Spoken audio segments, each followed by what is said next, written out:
Name is Kaushik and I am your science teacher. So जैसे कि मैंने आप लोगों से कहा था कि मैं आपका 1 तारीख से पहले सारा सिलेबस कवर करा दूंगा ये वीडियो के अंदर, जो भी आपका साइंस का पेपर में आने वाला है। सो आपके 8 चैप्टर के आसपास हैं जो फर्स्ट टर्म में आ रहे हैं। सो मैं उन सारे चैप्टर्स को कोशिश करूंगा कि एक ही वीडियो में कंप्लीट करा दूं, अदरवाइज मैं इसका एक पार्ट 2 भी बना दूंगा। सो हम स्टार्ट करते हैं बिना किसी टाइम वेस्ट करे हुए। बट आप कुछ चीज़ें इसके बारे में जो पता होनी चाहिए वो मैं बता देता हूँ कि ये इसमें हम ज़्यादा कुछ फालतू नहीं पढ़ेंगे। हम एनसीईआरटी की वही लाइन पढ़ेंगे जो इम्पोर्टेंट होंगे, हम पॉइंट टू पॉइंट बातें करेंगे, क्योंकि हमारे पास देखो टाइम है नहीं। आपको परसों या नरसों जो भी 1 तारीख को पेपर देना है, सो इसीलिए आपको मैं पॉइंट टू पॉइंट चीजें बताऊंगा। सो सबसे पहले let's start with chapter 1। So chapter 1 में हमारा क्या है, जो पहले चैप्टर का नाम है केमिकल रिएक्शन एंड इक्वेशन। सो आपको जैसे पता होगा, यहाँ पे स्टार्टिंग से हम पढ़ते हैं, इसमें हमें ये थ्योरीज नहीं पढ़नी, हम डायरेक्टली बात करते हैं जो भी इसके टॉपिक है। केमिकल इक्वेशंस की बात हो रही है। केमिकल इक्वेशंस क्या होती है, जो रिएक्टेंट्स होते हैं, रिएक्टेंट्स वो होते हैं जो भी कोई भी कुछ कंपाउंड मिलके जो एक कोई मॉलिक्यूल डेवलप कर रहे हैं या कोई प्रोडक्ट डेवलप कर रहे हैं, उन्हें रिएक्टेंट्स कहते हैं। जैसे यहाँ पे आप देखें तो यहाँ पे रिएक्टेंट्स की बात हो रही है, कि मैं हाईलाइटर ले लेता हूँ। सो ये जैसे यहाँ पे दे रखा है मैग्नीशियम प्लस ऑक्सीजन, ये हमारे क्या है, रिएक्टेंट्स जो बना रहे हैं मैग्नीशियम ऑक्साइड। ठीक है, तो हमारे रिएक्टेंट्स क्या हो गए, रिएक्टेंट्स हो गए हमारे मैग्नीशियम और ऑक्सीजन, और हमारा जो प्रोडक्ट है वो है मैग्नीशियम ऑक्साइड। ठीक है, तो ये हमारा हो गया। तो अब इसी को मैं रिप्रेजेंट करूंगा शॉर्ट फॉर्म में, तो वही हमारी क्या हो जाएगी, केमिकल इक्वेशन। जैसे यहाँ पे mg को हम शॉर्ट में क्या लिखते हैं, यानी mg को हम सिंबल में क्या लिखते हैं, मतलब मैग्नीशियम को लिखते हैं mg और ऑक्सीजन को लिखते हैं O2। सो हमको क्या मिल गया, प्रोडक्ट MgO2 यानी मैग्नीशियम ऑक्साइड। यही होती है हमारी केमिकल इक्वेशन। आपको सिर्फ इतना ही पता होना चाहिए। अब हमारा अगला टॉपिक है बैलेंसिंग ऑफ केमिकल इक्वेशन या बैलेंस्ड केमिकल इक्वेशन।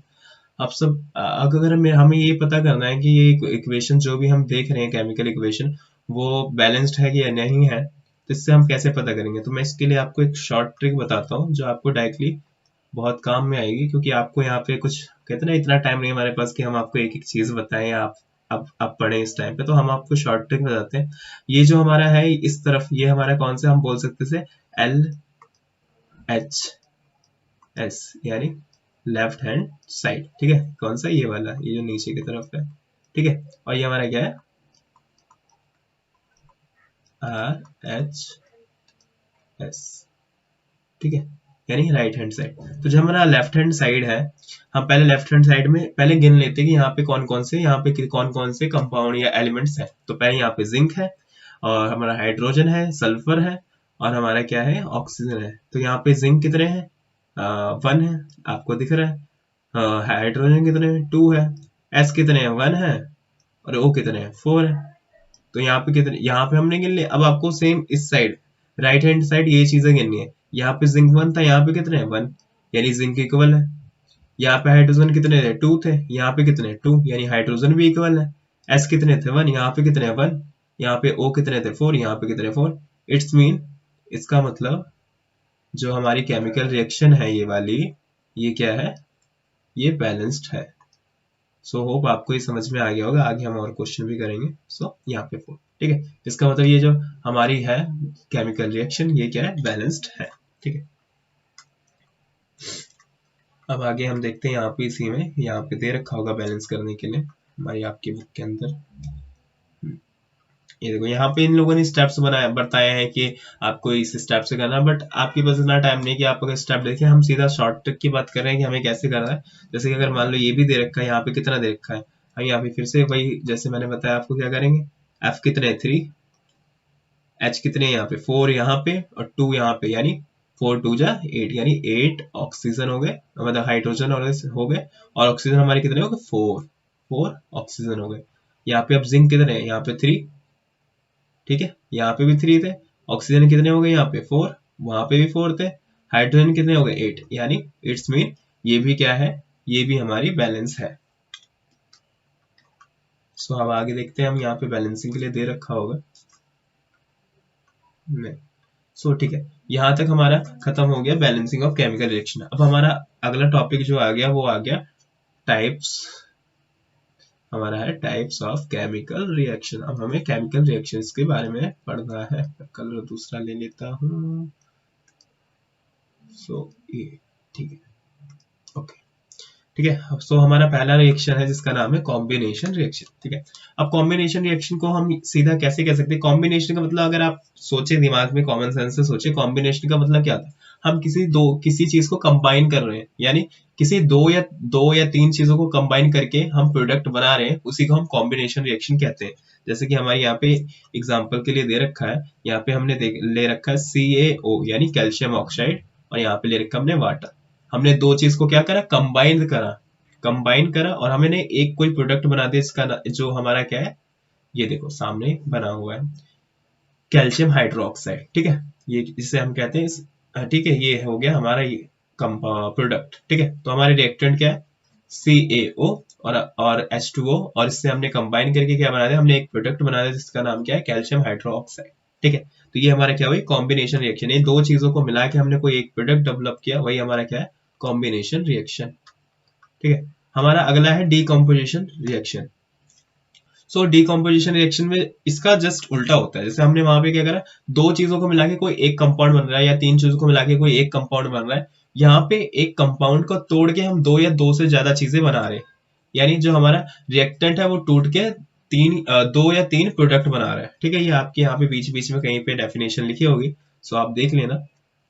तो ये देखो यहाँ पे हमने क्या है, ये जो हमारा रिएक्टेंट है ये 2FeSO4 है। ठीक है, फेरस सल्फेट, जिसने क्या हुआ?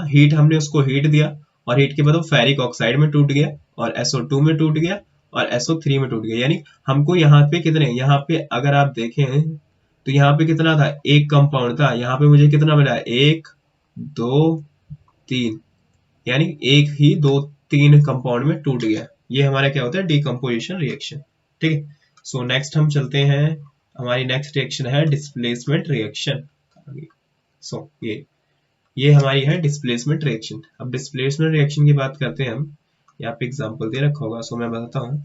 देखिए, अब जैसे कि आप लोगों को ये दिख रहा है यहाँ पे डिस्प्लेसमेंट रिएक्शन की एक एग्जांपल के लिए एक इक्वेशन दे रखी है। यहाँ पे क्या है? Fe है, CuSO4 कॉपर सल्फेट। ठीक है, लेकिन अब जब ये क्या है? ये हमारे रिएक्टेंट है, R से डिनोट कर देता हूं मैं। ये हमारे क्या है? रिएक्टेंट है, और ये हमारा क्या है? प्रोडक्ट है, P।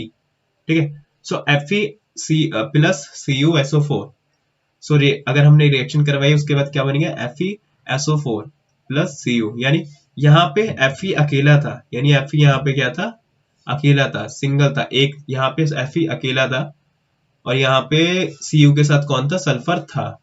ठीक है, बट अब रिएक्शन के अंदर क्या हुआ? Cu उठ के कहा चला गया? Fe के साथ चला गया, और Cu अब अकेला हो गया। यानी जो SO4 है उसने किसके साथ कपलिंग कर ली? उसने Fe के साथ कपलिंग कर ली। तो हमें यहाँ पे क्या मिल गया? FeSO4, और Cu हमारा क्या हो गया? अकेला हो गया। ठीक है, जैसे हमारे नीचे भी दे रखा है जिंक प्लस CuSO4, यानी ये हमारा जिंक है और यहाँ पे CuSO4 है। अब जो हमारा SO4 होगा वो जिंक के साथ आके क्या कर लेगा? कपलिंग कर लेगा, और इसको अकेला छोड़ देगा हमारे Cu को। अब यहाँ पे क्या हुआ? जिंक सल्फेट बन गया ZnSO4, और हमारा Cu फिर से अकेला हो गया। सो ये हमारी क्या है? डिस्प्लेसमेंट रिएक्शन, जिसके अंदर पहला कंपाउंड जो भी सिंगल कंपाउंड है, एक इसमें सिंगल कंपाउंड होगा जो अकेला होगा, और एक कंपाउंड जिसमें दो कंपाउंड होंगे, यानी CuSO4 जैसे इसके अंदर था। अब क्या हुआ? SO4 वहां से हटके Zn के साथ आ गया, और Cu हमारा अकेला हो गया। ये हमारी क्या है? डिस्प्लेसमेंट रिएक्शन हो गई। ठीक है, अब इसी में हमारी अगली रिएक्शन है डबल डिस्प्लेसमेंट रिएक्शन। जैसे हमने वहां पे पढ़ा था, वहां पे क्या था?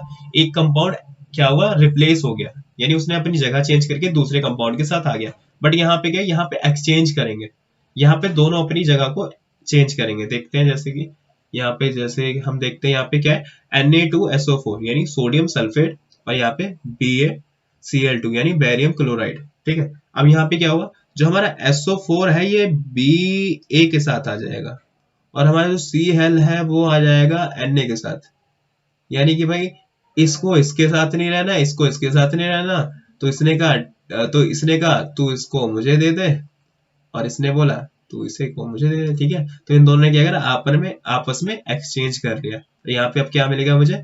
BaSO4 मिल गया, और 2NaCl मिल गया। ठीक है, तो यहाँ पे क्या हुआ? यहाँ पे एक्सचेंज हुई है, पोजीशन का एक्सचेंज किया गया है। ठीक है, सो अगला हमारा है ऑक्सीडेशन और रिडक्शन। ऑक्सीडेशन हम किसे कहते हैं? ऑक्सीडेशन हम उसे कहते हैं जहाँ पे एडिशन ऑफ ऑक्सीजन, किसी भी रिएक्शन के अंदर एडिशन हो रहा है अगर ऑक्सीजन का, और रिमूवल हो रहा है अगर हाइड्रोजन का, तो उसे हम क्या बोलेंगे? उसको हम बोलने लगेंगे वो रिएक्शन क्या है, ऑक्सीडेशन रिएक्शन है, ठीक है। और वहीं पे अगर रिडक्शन हो रहा है यानी ऑक्सीजन अगर हट रहा है किसी रिएक्शन, देखो यहाँ पे पहले ऑक्सीजन था अब यहाँ पे हट गया, इसका मतलब ये क्या है, रिडक्शन। यहाँ पे पहले ऑक्सीजन नहीं था, यहाँ पे ऑक्सीजन ऐड हो गया, यानी ये क्या है, हमारा ऑक्सीडेशन है, ठीक है। अब हम आगे बात करते हैं कॉरोजन। मैं आपको चैप्टर 3 के अंदर कराऊंगा, वहाँ पे काफ़ी डिटेल में दे रखा है। आज अभी मैं तुम्हें आपको रेंसिडिटी करा देता हूँ। रेंसिडिटी का मतलब क्या होता है, जो खाना होता है हमारा, खाना वगैरह अगर हम जैसे गर्म खाना ही अगर पैक कर दे रहे टिफिन में, तो क्या होता है जो फैट वगैरह होते हैं वो क्या करते हैं, ऑक्सीडाइज हो जाते हैं, फैट और ऑयल ऑक्सीडाइज हो जाते हैं, और उससे क्या होता है, ऑक्सीडेशन कर लेते हैं, जिससे क्या होता है, जिससे आपका खाना खराब हो जाता है, उसमें स्मेल वगैरह खराब सी आने लग जाती है और टेस्ट भी उसका बिगड़ जाता है। इसी को हम क्या बोलते हैं, इसी को हम कहते हैं हमारा रेंसिडिटी। तो यहाँ पे आपका पहला चैप्टर हो गया फिनिश। सो हम सेकंड चैप्टर की बात करते हैं। हमारा second chapter acid basis and salt. हम स्टार्ट करते हैं यहाँ से। How do acid and bases react with metal, metal के साथ एसिड और बेसिस कैसे रिएक्ट करते हैं हम ये देखेंगे यहाँ पे। हाँ ये रहा पहला, तो ये रहा हमारा, अगर हम एसिड को मेटल के साथ रिएक्ट कराते हैं तो हमारा सॉल्ट प्लस हाइड्रोजन गैस मिलेगा मुझे, ठीक है। इसमें कुछ समझने वाली बात नहीं है, सिर्फ इतना समझो कि एसिड को अगर मैंने मेटल के साथ रिएक्ट करा तो मुझे सॉल्ट प्लस हाइड्रोजन गैस मिलेगा। अब वो कोई भी मेटल हो सकता है, कोई भी एसिड हो सकता है, ठीक है। यहाँ पे एक एग्जांपल दे रखा है, आप लोग देख लेना, ये एक रिएक्शन दे रखी है उसी के। यहाँ पे हमें मिल गया सॉल्ट और ये हाइड्रोजन गैस मिल गई इसके, ठीक है। अब हम बात करेंगे how to metal carbonate and metal hydrogen carbonate react कैसे करते हैं। मेटल कार्बोनेट और मेटल हाइड्रोजन कार्बोनेट कैसे रिएक्ट करते हैं, यानी मेटल कार्बोनेट और metal hydrogen carbonate plus acid बनाएगा क्या, salt plus hydrogen carbon dioxide और वाटर मुझे दे देगा, ठीक है। सो यहाँ पे देखो, ये अभी हमने क्या बात करी थी कि एसिड अगर मेटल के साथ, जब एसिड एसिड मेटल के साथ रिएक्ट कर रहा था तो मुझे क्या मिल रहा था, सॉल्ट प्लस हाइड्रोजन गैस मिल रही थी। वहीं पे अगर हम बात करेंगे कि अगर मैं बेस को एसिड के साथ कर रहा हूँ रिएक्ट, तो मुझे क्या मिल रहा है, सॉल्ट प्लस वाटर मिल रहा है, ठीक है।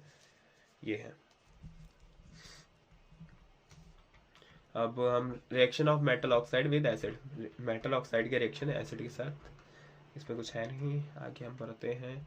हम इंपॉर्टेंट चीज़ें पढ़ेंगे क्योंकि ना फालतू चीज़ें पढ़ने का टाइम नहीं है और उसका कोई फ़ायदा भी नहीं है, कितना पॉइंट टू पॉइंट बातें करेंगे, ठीक है। यहाँ पे हम बात करते हैं, ये रहा।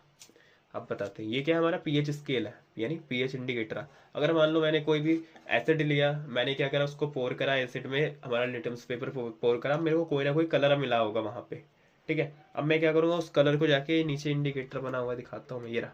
ऐसा इंडिकेटर होता है जो आपको लिटमस पेपर के साथ मिलता है। मान लो मेरा कलर आया ब्लू आया, यहाँ पे मतलब मेरे पास ये कलर आया, मैं लाया, मैंने यहाँ पे इसके पास रखा, मैंने इसके पास रखा और मैंने मैच कर लिया, भाई ये सेम कलर है, यानी कि जो मेरा जो भी कंपाउंड है उसका पीएच कितना था, 12 था। अब हम बात करते हैं कि अब एसिडिक और बेसिक क्या होता है। हमारी जो स्केल होता है उसकी लोअर वैल्यू होती है 0 और हाईएस्ट वैल्यू होती है 14।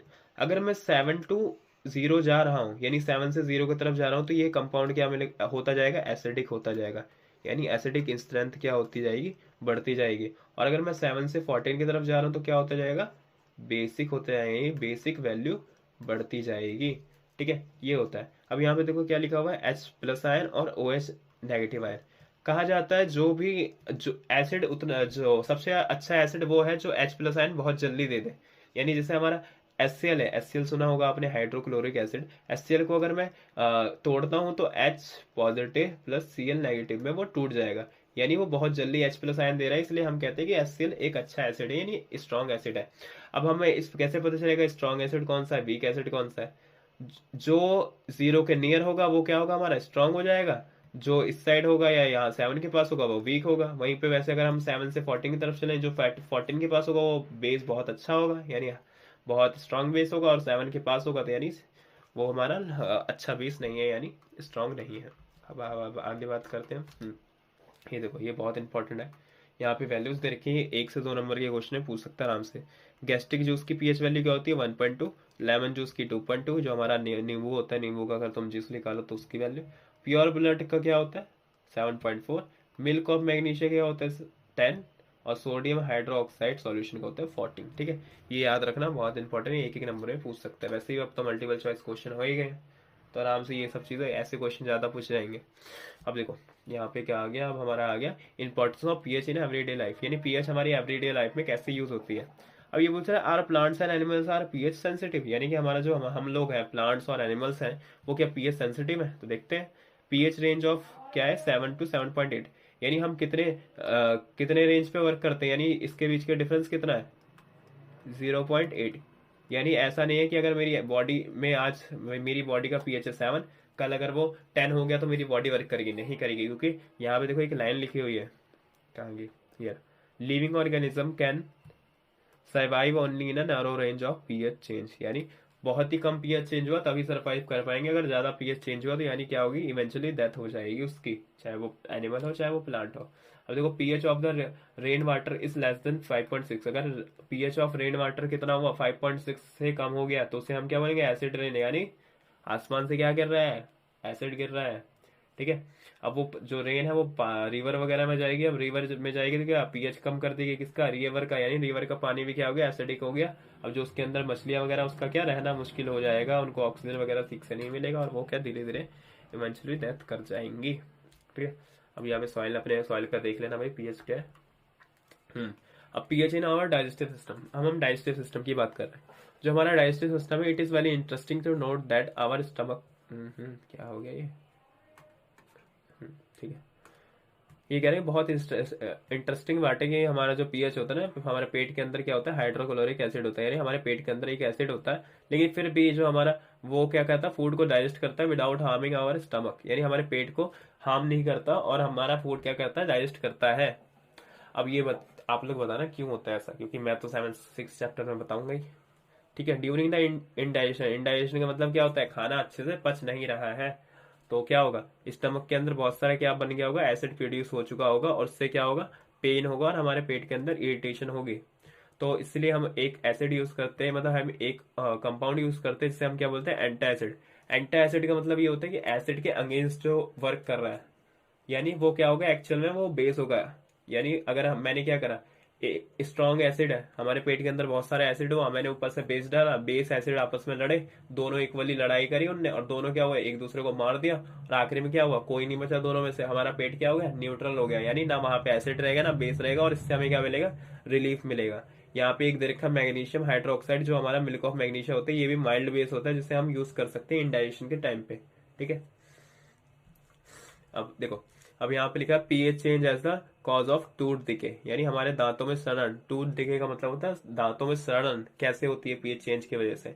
तो tooth decay start when the pH of a mouth is lower than 5.5, यानी अगर हमारे माउथ का पीएच 5.5 से कम हो गया तो हमारा टूथ डिके स्टार्ट हो जाएगा।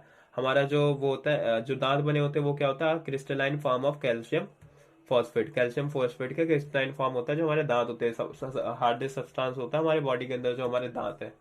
ठीक है, बट जब कहते हैं ना कि हमारा माउथ का पीएच 5.5 से कम होने लगेगा तो जो बैक्टीरिया है वो हमारे माउथ के अंदर प्रेजेंट है, जो प्रोड्यूस करने लगेंगे acid by the degradation of sugar and food, जो हम खाना खा रहे हैं वो खाने को क्या करेंगे, तोड़ेंगे और एसिड बना देंगे और इससे क्या होगा, हमारे माउथ का पीएच क्या 5.5 से कम होने लगेगा, यानी हमारा माउथ एसिडिक बनता जाएगा। उसके बाद क्या होगा, हमारे दांत टूटने स्टार्ट हो जाएंगे, दांतों में सड़न स्टार्ट हो जाएगी।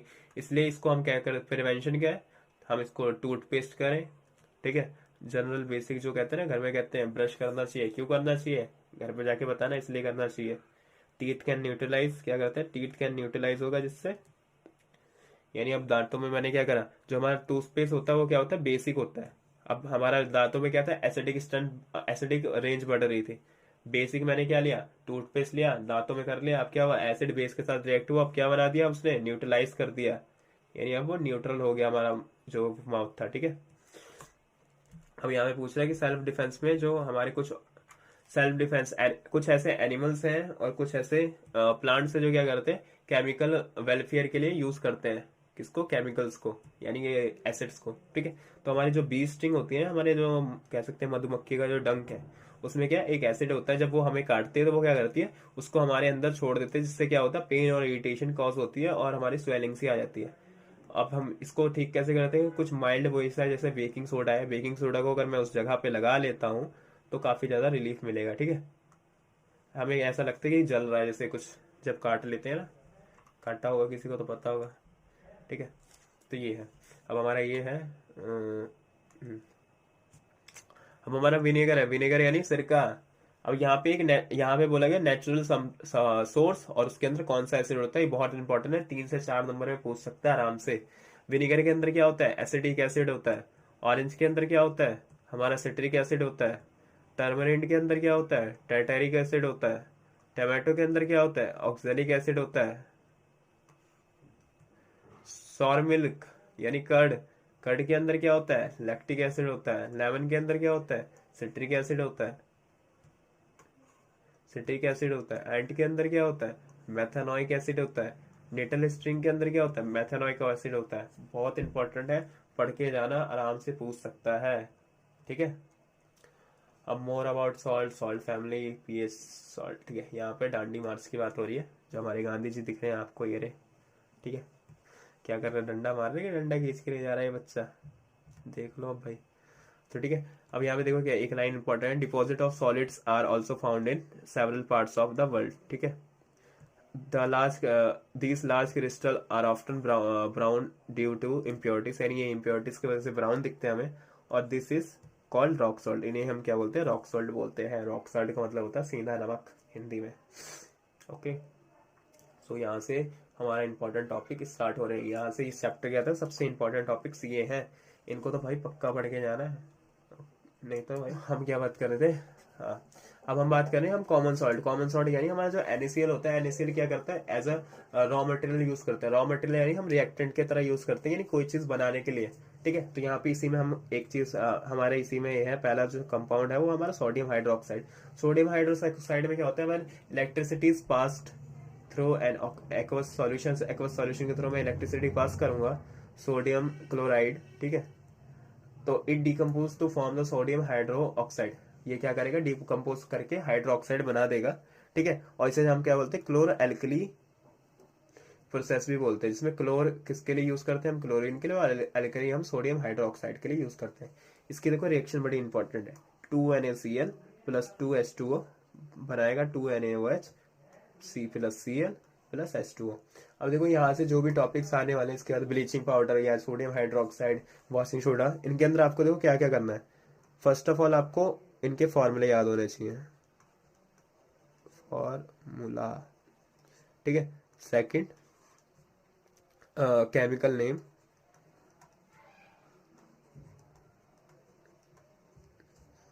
थर्ड इनका क्या आपको वर्क याद होना चाहिए, वर्क और यूज पता होना चाहिए आपको, और फोर्थ इनकी रिएक्शन। ये मस्ट है, ये आप लोगों को ये चीजें इनकी पता होनी चाहिए। आपको बस क्या करना है, कोई भी कंपाउंड है, जैसे ब्लीचिंग पाउडर बोला या हमने सोडियम हाइड्रोक्साइड बोला, उसका फॉर्मूला याद कर लिया, केमिकल नेम याद कर लिया, वर्क याद कर लिया, रिएक्शन याद कर लिया, बस इट्स इनफ, इतना बहुत है। यही चीज पूछी जाएगी, इसके अलावा कुछ नहीं पूछा जाता है। ठीक है, कुछ नई चीज नहीं पूछी जाती है। सो नेक्स्ट हमारा ये डायग्राम है, देख लेना। यहाँ पे एनोड होता है हमारा, एनोड हम किसे बोलते हैं, प्लस साइन वाले को एनोड बोलते हैं, माइनस वाले को कैथोड बोलते हैं। कैथोड पर मुझे हाइड्रोजन मिल जाता है, एनोड पर मुझे Cl मिल जाता है। ठीक है, ये सर्किट टाइप का बना हुआ है। अब देखो ब्लीचिंग पाउडर की बात करते हैं हम। हाँ, सो ब्लीचिंग पाउडर क्या होता है, मेकअप वगैरह में ब्लीचिंग वगैरह करने के लिए यूज करते हैं, हाँ उसी कहते हैं। ठीक है, सो ब्लीचिंग पाउडर की बात करते हैं, तो हमें पता है जो हमने ऊपर सोडियम हाइड्रोक्साइड की बात करी, ठीक है, उसमें जो हमने ऊपर वाले में बात करी, उसके अंदर क्या था, वहां पे क्लोरीन रिलीज हुई है। ये देखो दिखाता हूँ तुम्हें, ये देखो यहाँ से क्या निकली, एक ये ड्रॉ कर सकते हैं, ये देखो क्लोरीन निकली है। अब ये क्लोरीन कहाँ पे यूज हो रही है, अब यहाँ पे ये क्लोरीन ब्लीचिंग पाउडर में यूज हो रही है। अब यहाँ पे बात हो रही है। ठीक है, सो हम बात कर रहे हैं, तो यहाँ पे during the electrolysis of aqueous solution, यानी हमने क्या करा, एक्वस के अंदर सोडियम क्लोराइड, यानी chlorine is produce during the electrolysis of aqueous sodium chloride, यानी सोडियम क्लोराइड के साथ जब मैंने रिएक्शन करी तो मुझे क्या मिला, क्लोरीन मिला। ठीक है, this chlorine gas is used for manufacture of bleaching powder. अब ये मेरे को ब्लीचिंग पाउडर के अंदर यूज कर रहा हूँ मैं इस क्लोरीन का, फॉर क्या, मैन्युफैक्चर करने के लिए। Bleaching powder is produced by the action of chlorine on the dry CaOH2O। ठीक है, एक मिनट, यानी हमारा क्या है, कैल्शियम हाइड्रो ऑक्साइड, इसे हम क्या बोलते हैं, कैल्शियम हाइड्रो ऑक्साइड। ठीक है, bleaching powder is represented as CaOCl2। ठीक है, जो इसका एक्चुअल कॉम्पोजिशन होता है वो काफी कॉम्प्लेक्स होता है, देखो लिखा हुआ है क्वाइट कॉम्प्लेक्स। अब लेकिन अभी हमें ये नहीं पढ़ना, अभी जितना पढ़ना उतना पढ़ लो काफी है। ठीक है, तो हमारे जो CaOH2 होता है हमारे, यानी कैल्शियम हाइड्रो ऑक्साइड, उसको हम रिएक्ट करते हैं क्लोरीन से। क्लोरीन कहाँ से मिली मेरे को, ऊपर से मिली, जो ऊपर वाली रिएक्शन है उससे मिली। तो CaOCl2 प्लस H2O, यानी ये जो हमारा यही है, जो हमारा ये है ना CaOCl2, यही हमारा क्या है, ब्लीचिंग पाउडर, BP। ओके, चलो अब आगे बढ़ते हैं, अब इनकी यूज देखते हैं। ये देखो यहाँ पे यूज है। ब्लीचिंग पाउडर यूज कैसे होता है, bleaching cotton and linen in textile industry, यानी कॉटन का जो कपड़ा होता है और जो लिनन का कपड़ा होता है उसको टेक्सटाइल इंडस्ट्री में ब्लीच करने के लिए। ब्लीचिंग वुड पल्प, जो वुड पल्प होते हैं, यानी जो कहते हैं लकड़ी के पल्प होते हैं, उनको पेपर फैक्ट्रीज में क्या करते हैं, ब्लीच करते हैं। For bleaching of the washing cloth, जब आप ड्राई क्लीन करने के लिए कपड़े देते हैं तो उसके बाद जब कपड़ा आता है तो बड़ा चमकता रहता है, लेकिन घर पे आप चाहे कितने अच्छे भी धो लो वो चमकता नहीं है। क्यों, क्योंकि वो लोग ब्लीच करते हैं उसके ऊपर। As oxidising agent in many chemical industries, यानी ऑक्सीडाइजिंग एजेंट की तरह भी वर्क करता है कौन, हमारा bleaching powder. To make drinking water free germs, यानी पानी को जम फ्री भी करने में काम करता है। ऐसे मान लो अगर आपको लग रहा है पानी के अंदर जम्स है, लो ब्लीचिंग पाउडर मिक्स करो और पी जाओ, है टेस्ट बेकार आएगा। किसने पी के देखा है, मैं तो नहीं देखा। ठीक है, चलो नेक्स्ट बात करते हैं बेकिंग सोडा की। बेकिंग सोडा यानी जो घर में यूज करते हैं हम, खाने वाला सोडा, जिसे हम मीठा सोडा भी कहते हैं घर में। ठीक है, कहाँ यूज होता है, मेकिंग टेस्टी क्रिस्पी पकौड़ास, पकौड़े वकौड़े बनाने में यूज करते हैं। ठीक है, sometime is edit for faster cooking, faster cooking के लिए भी। इस देखो इसका केमिकल नेम क्या है जो हमारा इसका, हम बेकिंग सोडा ऐसे नॉर्मल कहते हैं और केमिकल नेम इसका क्या है, सोडियम हाइड्रोजन कार्बोनेट, बहुत इंपॉर्टेंट है, NaSCO3। ठीक है, इसकी रिएक्शन देखो, NaCl plus H2O plus CO2 और हमारा प्लस NH3 क्या बना देगा, NH4Cl और NHCO3, NaSCO3, यही हमारे क्या है, सोडियम हाइड्रोकार्बोनेट। ठीक है, सो आगे बढ़ते हैं। अब इसके देखो यूजेस क्या है, बेकिंग सोडा से ही बेकिंग पाउडर बनता है। बेकिंग पाउडर अलग है, बेकिंग सोडा थोड़ा सा अलग है स्ट्रक्चर में। ये देखो यहाँ पे क्या रखा है, baking powder in which the mixing of baking soda and mild edible waste such as tartaric acid, यानी अगर मैं बेकिंग सोडा के अंदर कुछ ऐसा एसिड ऐड कर दूं जो हम खा सकते हैं तो मुझे क्या मिल जाएगा, बेकिंग पाउडर मिल जाएगा। ठीक है, ये देखो बेकिंग पाउडर की रिएक्शन है, NaHCO3, यानी हमारा बेकिंग सोडा है ये। और H पॉजिटिव आयन कहाँ से मिला मुझे, किसी एसिड से मिला। मैंने क्या बोला, एसिड वही होता है जो H पॉजिटिव आयन अच्छे से दे दे, बहुत जल्दी दे दे। उससे क्या मिला मेरे को, CO2 मिला, H2O मिला और सोडियम सॉल्ट ऑफ एसिड मिल गया। ठीक है, carbon dioxide is produced during the reaction can cause bread and cake to rise make them soft and spongy, यानी जो मेरे को यहाँ से देखो क्या मिली, कार्बन डाइऑक्साइड मिली ना, ये देखो कार्बन डाइऑक्साइड मिली है। ये अब कहाँ यूज हो रही है, ये यूज हो रही है यहाँ पे, ये देखो produce during the reaction can cause the bread and cake rise to make the soft and spongy, यानी क्या कर रही है, सॉफ्ट और स्पॉन्जी बना रही है किसे, केक और केक वगैरह को। ठीक है, सो आगे बढ़ते हैं।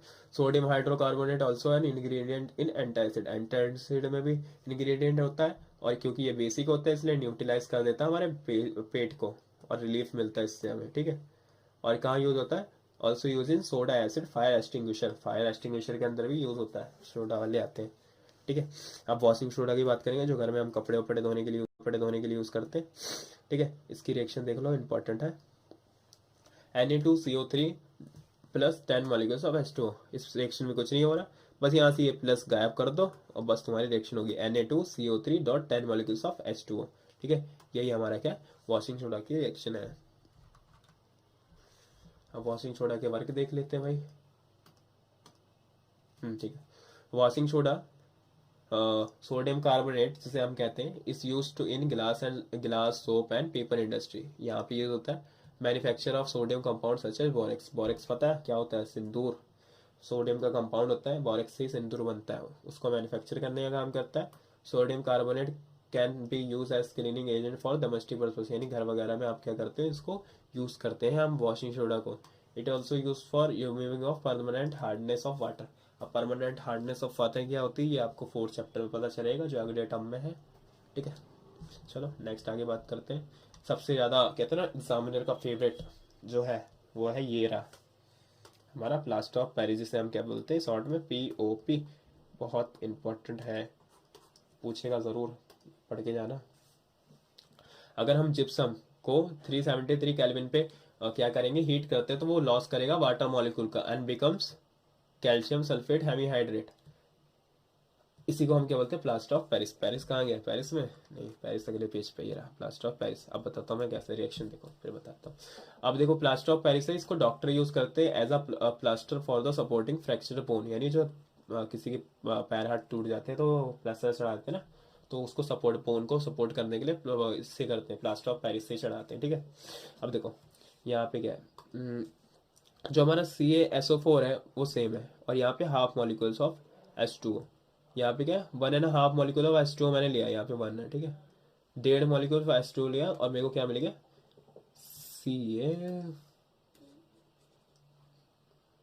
मुझे क्या मिलेगा, CaSO4.2 मॉलिक्यूल्स ऑफ H2O। देखो यहाँ पे था हाफ, यहाँ पे था 1.5, दोनों को हमने प्लस करा, क्या मिल जाए, कितना बन गया, 2 बन गया।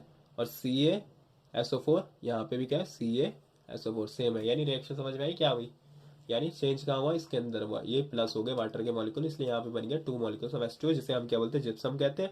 और इतने को हम क्या बोलते हैं, प्लास्टर ऑफ पेरिस, यानी हमारा प्लास्टर ऑफ पेरिस कहते हैं। फिर देखो इसके यूज लिखे हैं, एक दो यूज लिखे हैं, ये देखो, making toys, material for decoration, घर में डेकोरेशन वगैरह करने के लिए, और मेकिंग सरफेस स्मूथ। अब घर भर में सबने देखा होगा कि क्या होता है जब दिवाली वगैरह होती है तो POP। और नेक्स्ट चैप्टर क्या है, मेटल एंड नॉन मेटल्स।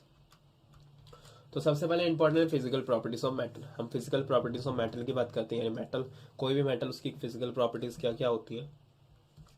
सबसे पहले प्रॉपर्टी है मेटेलिक लस्टर, यानी उनका साइनी सरफेस होता है, इसी प्रॉपर्टी को हम क्या बोलते हैं, मेटेलिक लस्टर। गिनते रहना कितनी हुई, 1।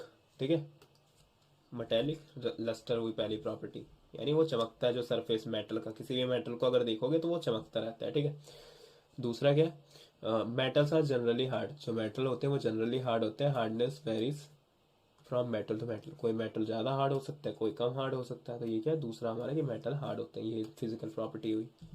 ठीक है, फिजिकल प्रॉपर्टी यानी जो हम आंखों से देख सकते हैं। अगली में फिजिकल प्रॉपर्टी हमारी क्या है, malleability.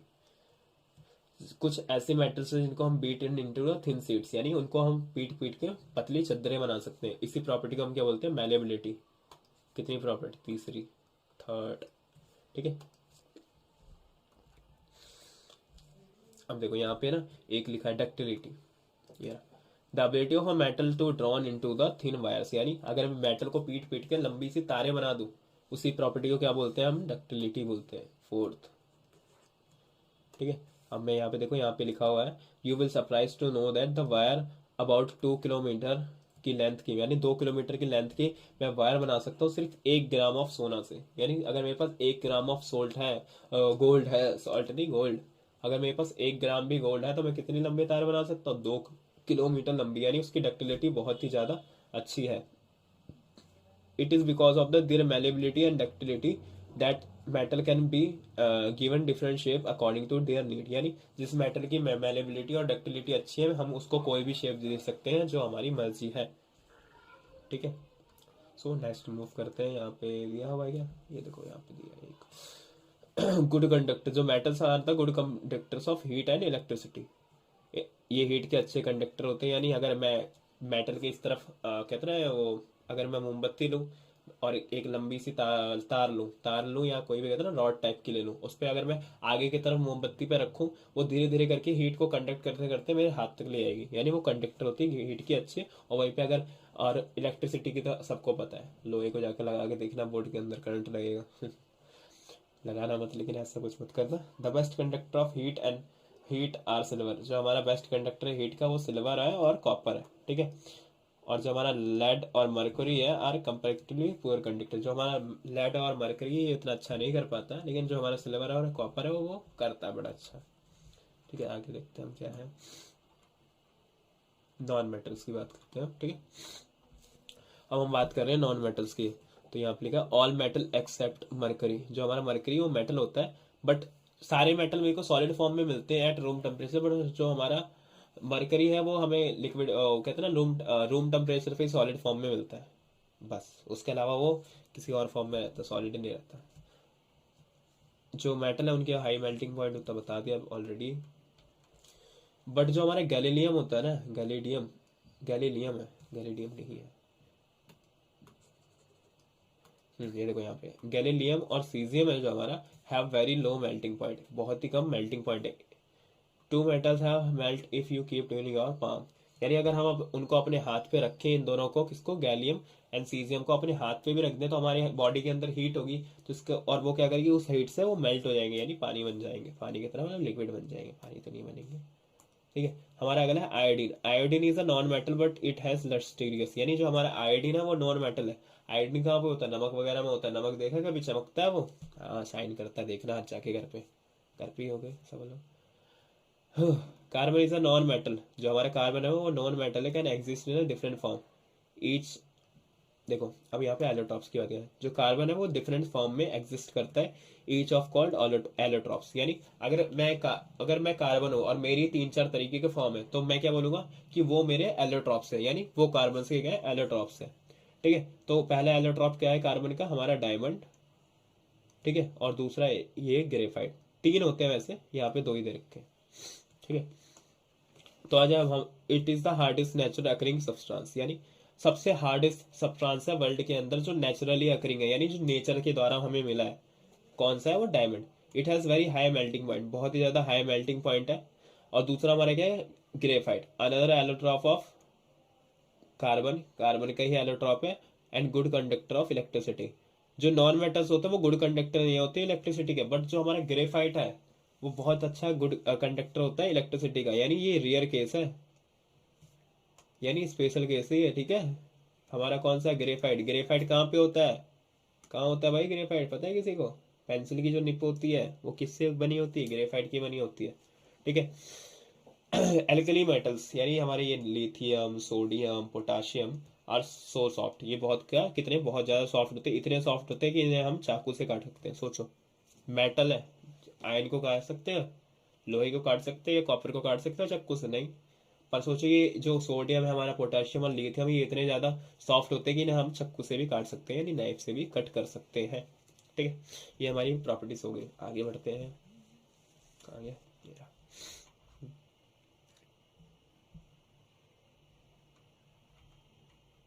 Chemical properties of metal, चलो केमिकल प्रॉपर्टीज देख लेते हैं। ये रहा, अगर मेटल को मैं ऑक्सीजन के साथ रिएक्ट कराता हूं तो मेरे को मेटल ऑक्साइड मिल जाएगा। ये रहा, इससे हमारा 2CO, CO हमारा क्या है, मेटल, और O2 क्या है, ऑक्सीजन, तो मुझे क्या मिलेगा, CO, यानी मेटल ऑक्साइड है ये, कॉपर ऑक्साइड। ठीक है, पढ़ लेना इसे एक बार। आगे बढ़ते हैं, इसमें देखो कुछ होगा, इंपॉर्टेंट है ये वाला। Metal such as potassium and sodium react vigorously to catch fire if it kept open, यानी अगर हम सोडियम और पोटेशियम को ओपन रख देंगे, यानी हमने अगर उसे इसको बंद नहीं किया और ओपन ही रख लिया एयर के अंदर, तो वो क्या करेंगे, बहुत ही जल्दी फायर कैच कर लेंगे, यानी आग लग जाएगी उसमें। कैसे, हमारे अराउंड क्या है, हमारे इन्वायरमेंट में प्रेजेंट है ऑक्सीजन, और ऑक्सीजन के साथ ये रिएक्ट कर जाएगा। अगर आग को जलना है तो उसको क्या चाहिए होता है, ऑक्सीजन जरूरी होता है। हेल्स टू प्रोटेक्ट दम, टू प्रिवेंट ऐसे एक्सीडेंटल फायर, यानी कि गलती से आग वाग ना लग जाए, इसलिए इसको किस में हम रखते हैं, कैरोसिन ऑयल के अंदर रखते हैं, यानी मिट्टी के तेल में रखते हैं। ठीक है, मैग्नीशियम की बात करिए, are covered with the thin layer of oxide, हम मैग्नीशियम के ऊपर क्या करते हैं, मतलब कुछ ऐसे और भी होते हैं मेटल जो रिएक्ट कर जाते हैं, तो हम क्या करते हैं, उसके ऊपर एक लेयर चढ़ा देते हैं, किसकी, पतली सी लेयर, अल्युमिनियम की, जिंक की, लेड की, मैग्नीशियम की। ठीक है, the protective oxide layer prevent the metal from the further oxidation, यानी ये क्या करेगा, ऑक्सीडेशन नहीं होने देगा, यानी ऑक्सीजन की कांटेक्ट में नहीं आने देगा मेटल को। ठीक है, iron does not burn heating but iron filings burn vigorously when sparked in a flame of the burner, यानी बर्नर पे अगर वो आग वगैरह लग जाए तब करता है। ठीक है, ऐसे नॉर्मली नहीं, वो बर्न नहीं होता है, हीट, ठीक है, लिखा not burn on heating, heating पे बर्न नहीं होता वो। ठीक है, कॉपर डज नॉट वर्क, जो हमारा कॉपर है वो बर्न नहीं होता है, यानी जलता नहीं है। But hot metal is coated with black colour layer of copper second oxide. ठीक है, जो हमारा silver and gold do not react with oxygen, यानी ये ऑक्सीजन के साथ रिएक्ट ही नहीं करता। कौन? हमारा सिल्वर और गोल्ड। ठीक है। What happen when metal react with water, यानी मेटल अगर वाटर के साथ रिएक्ट करेगा तो क्या होगा, देखते हैं क्या होता है। ये देखो, अगर मेटल को मैं रिएक्ट कराता हूँ वाटर के साथ तो मुझे मिल जाएगा मेटल ऑक्साइड प्लस में हाइड्रोजन गैस। ठीक है। वहीं पे मेटल ऑक्साइड को अगर वाटर के साथ करूंगा तो मुझे मिलेगा मेटल हाइड्रो ऑक्साइड। ठीक है। What happen when metal react with acid, अब मेटल को एसिड के साथ रिएक्ट करेंगे तो क्या होगा, ये देखो लिखा हुआ है। मेटल को अगर मैंने डाइल्यूट एसिड के साथ रिएक्ट करा, यानी एसिड ही होता है डाइल्यूट, डाइल्यूट यानी उसमें कुछ चीज़ मिली हुई है। ठीक है। अगर मैं डाइल्यूट एसिड के साथ उसको रिएक्ट कराया तो क्या बन जाएगा, सॉल्ट प्लस हाइड्रोजन गैस बन जाएगी। ओके, चलो आगे बढ़ते हैं।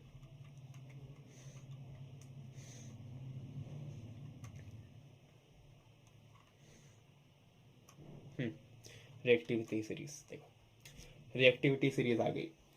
अब रिएक्टिविटी सीरीज का मतलब क्या होता है, ये देखो यहाँ पे जो सबसे ऊपर वाले जो दे रखे हैं ना हमारे कंपाउंड मेटल, मेटल दे रखे हैं ना, ये देखो potassium, sodium, calcium, magnesium, aluminium, zinc, iron, lead, hydrogen, copper, mercury, sulphur, gold. ठीक है, ये सारे मेटल्स हैं। और ये ऊपर ये जो ये वाले हैं ना, ऊपर वाले, ये देखो यहाँ पे लिखा है, जो ऊपर वाले हैं वो बहुत सारे मोस्ट रिएक्टिव यानी बहुत जल्दी रिएक्ट कर जाएंगे। ये मीडियम रिएक्टिव होते हैं, ये इतने जो यहाँ से लेके यहाँ तक के होते हैं। और ये वाले लीस्ट रिएक्टिव यानी एकदम से कम, यानी रिएक्टिव नहीं करेंगे। ये शांतिपूर्वक वाले बंदे हैं, यानी शांत रहते हैं ये लोग, ये फालतू में लड़ाई झगड़ा नहीं करते नीचे वाले। ठीक है। तो अब इसको देखो याद करने का तरीका कैसे भी याद करो, देखो सबके अपने तरीके होते हैं। ऐसे याद करो, K N C M L N F E P B H C U H G A G A U. पर आपको ये सीक्वेंस याद होना चाहिए, बहुत ज़्यादा इंपॉर्टेंट, बहुत must, you have to must learn, आपको याद होना चाहिए। इंपॉर्टेंट है, लिख देता हूँ इंपॉर्टेंट। ठीक है, बहुत इंपॉर्टेंट है। अब देखो जैसे मैं जब अपने स्कूल टाइम पर था तो मैंने कैसे याद किया था, देखो कैसे याद किया था मैंने याद किया था करीना। ठीक है, उसमें के कवर हो गया, करीना, करीना। ठीक है, करीना हो गया। उसके बाद क्या था, करीना कार मांगे,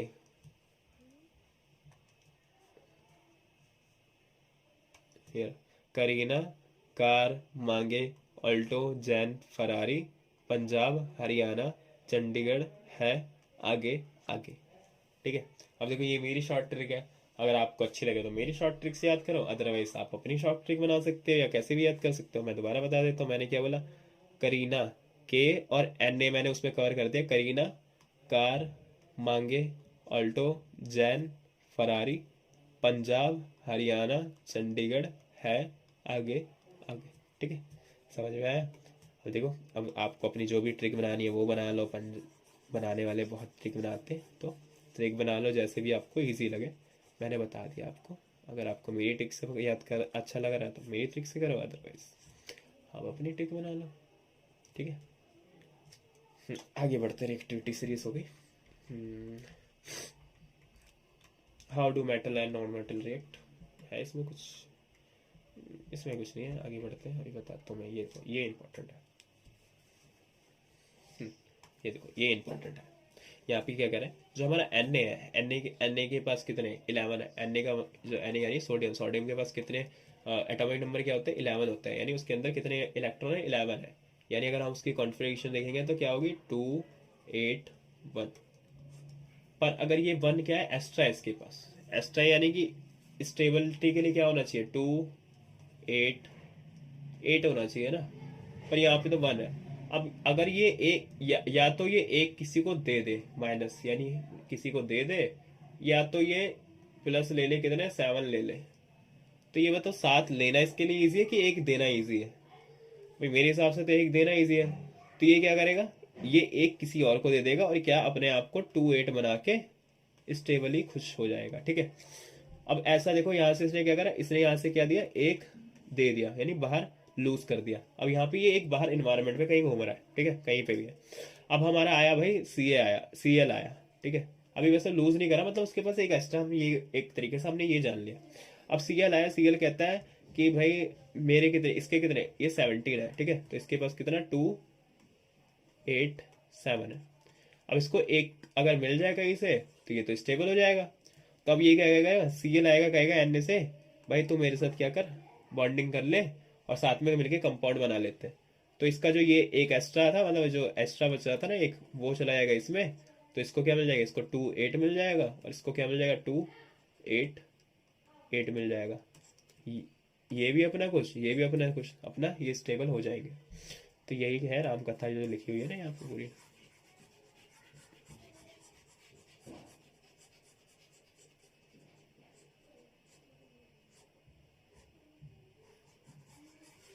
ओ मिट जा, हट गया, चलो जो भी है। तो ठीक है, हम यहाँ पे आते हैं। ये देखो यहाँ पे क्या, एन ए के पास एक एक्स्ट्रा है, तो एन ए ने क्या करा, एक लूज कर दिया यहाँ पे। अब एन सी एल के पास एक कमी थी, तो सी एल ने क्या करा, यहाँ से ये वाला गेन कर लिया।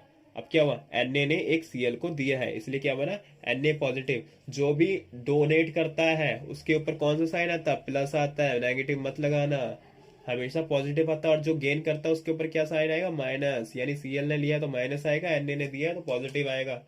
इंपॉर्टेंट है, याद रखना, आगे जिंदगी में बड़ा काम आएगा, 11th 12th में भी। ठीक है, वहीं पे ये भी एक एग्जाम्पल दे रखा है, देखो यहाँ पे एमजी के पास 2 एक्स्ट्रा थे,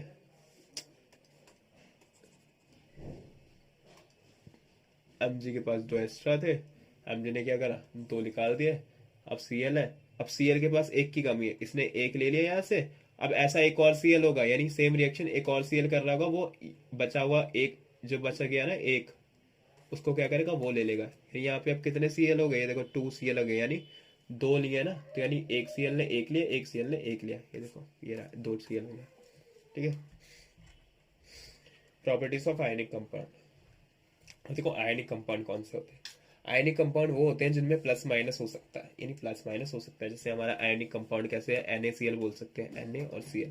हमारा Na पॉजिटिव होता है, Cl नेगेटिव होता है, यानी जहाँ पे आप साइन लगा सकते हैं, यानी उनके कंपाउंड्स के जो भी है उनके पास साइन हो अपने, उसी को हम क्या बोलते हैं, आयनिक कंपाउंड ही बोलते हैं। अब क्यों, क्योंकि देखो प्लस माइनस है ना, अब प्लस माइनस करके वो कहते हैं प्लस माइनस ऑपोजिट चार्ज क्या करते हैं, एक दूसरे को अट्रैक्ट करते हैं, तो बॉन्डिंग अच्छी हो जाती है। तो इसलिए ये इनका क्या होता है, हाई मेल्टिंग पॉइंट होता है, और इनकी बॉन्ड बहुत स्ट्रांग होती है। देखो फिजिकल नेचर पढ़ते हैं हम, क्या होता है फिजिकल नेचर, क्या है आयनिक कंपाउंड का, ionic compound are solids somewhat hard, because देखो क्यों हार्ड है, अभी बताया था मैंने, because strong force of attraction between the positive and negative ion. ये देखो पॉजिटिव और नेगेटिव के, अब देखो ना ऑपोजिट चार्ज एक दूसरे को अट्रैक्ट करते हैं ना, रियल लाइफ में भी और वैसे भी। ठीक है, तो वही बता रहे हैं, this compound are generally brittle brittle and break into the pieces when pressure is applied, और जब प्रेशर अप्लाइड होगा तो वो टूट भी जाएंगे पीसेस के अंदर। अब हम बात करते हैं मेल्टिंग एंड बॉइलिंग पॉइंट की बात करते हैं।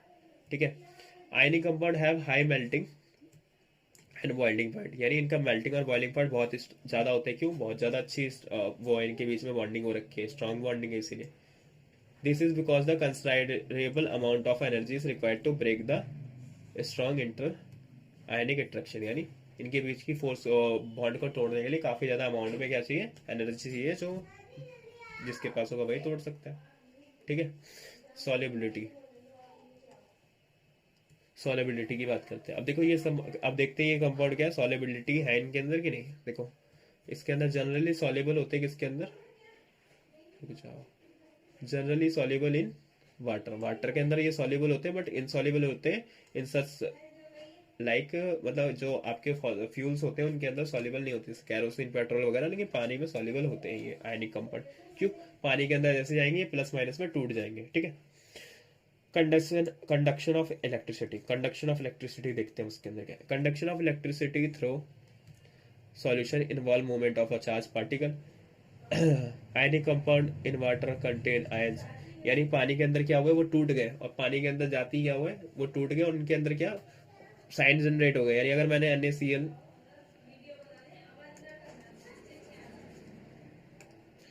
अगर हम NaCl की बात करते हैं, NaCl की बात करते हैं तो नेगेटिव होगा पॉजिटिव होगा।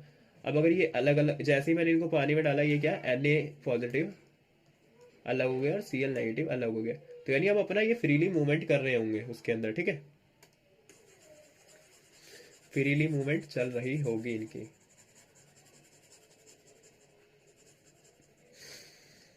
फ्रीली मूवमेंट कर रहे होंगे ये।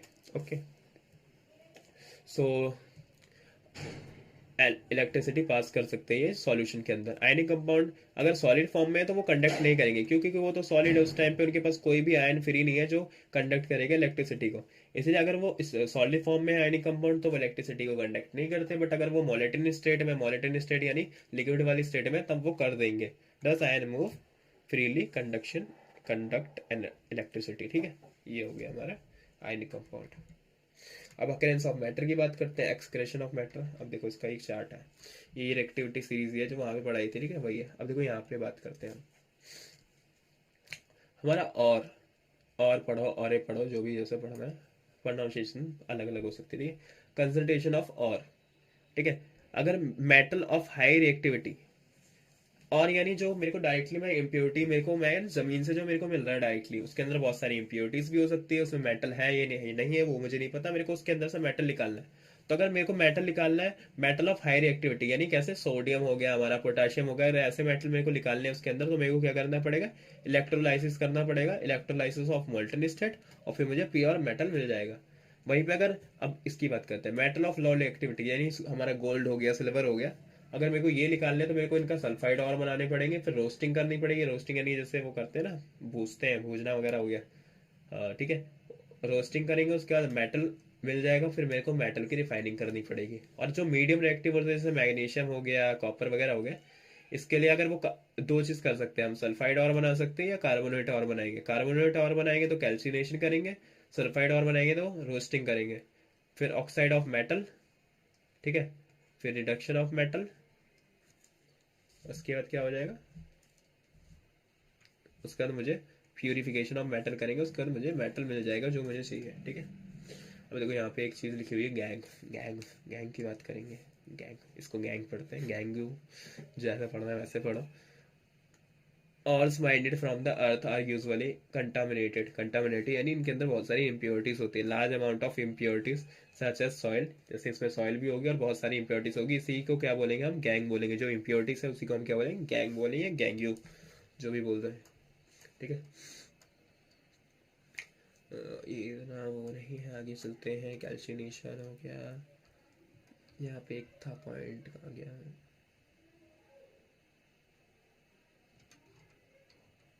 Refining of matter. Refining of matter के अंदर ये इलेक्ट्रोलाइटिक रिफाइनिंग पढ़ लेना एक बार, ठीक है, आपके अपनी एनसाइटी कुछ है नहीं। एनोड और कैथोड की बात हो रही है कि एनोड और कैथोड पे मैंने यहाँ पे ये कैथोड है, ये एनोड है, मैंने क्या करा, मेटल को उसके अंदर डाला, उसके बाद इम्प्योरिटीज नीचे सेटल डाउन हो जाएगी, मेरे को मेटल एनोड या कैथोड पे मिल जाएगा, ये चीज़ है, ठीक है। अब कॉरोजन की बात करते हैं। कॉरोजन यानी जंग लगना, रस्टिंग जिसे हम कहते हैं, ठीक है।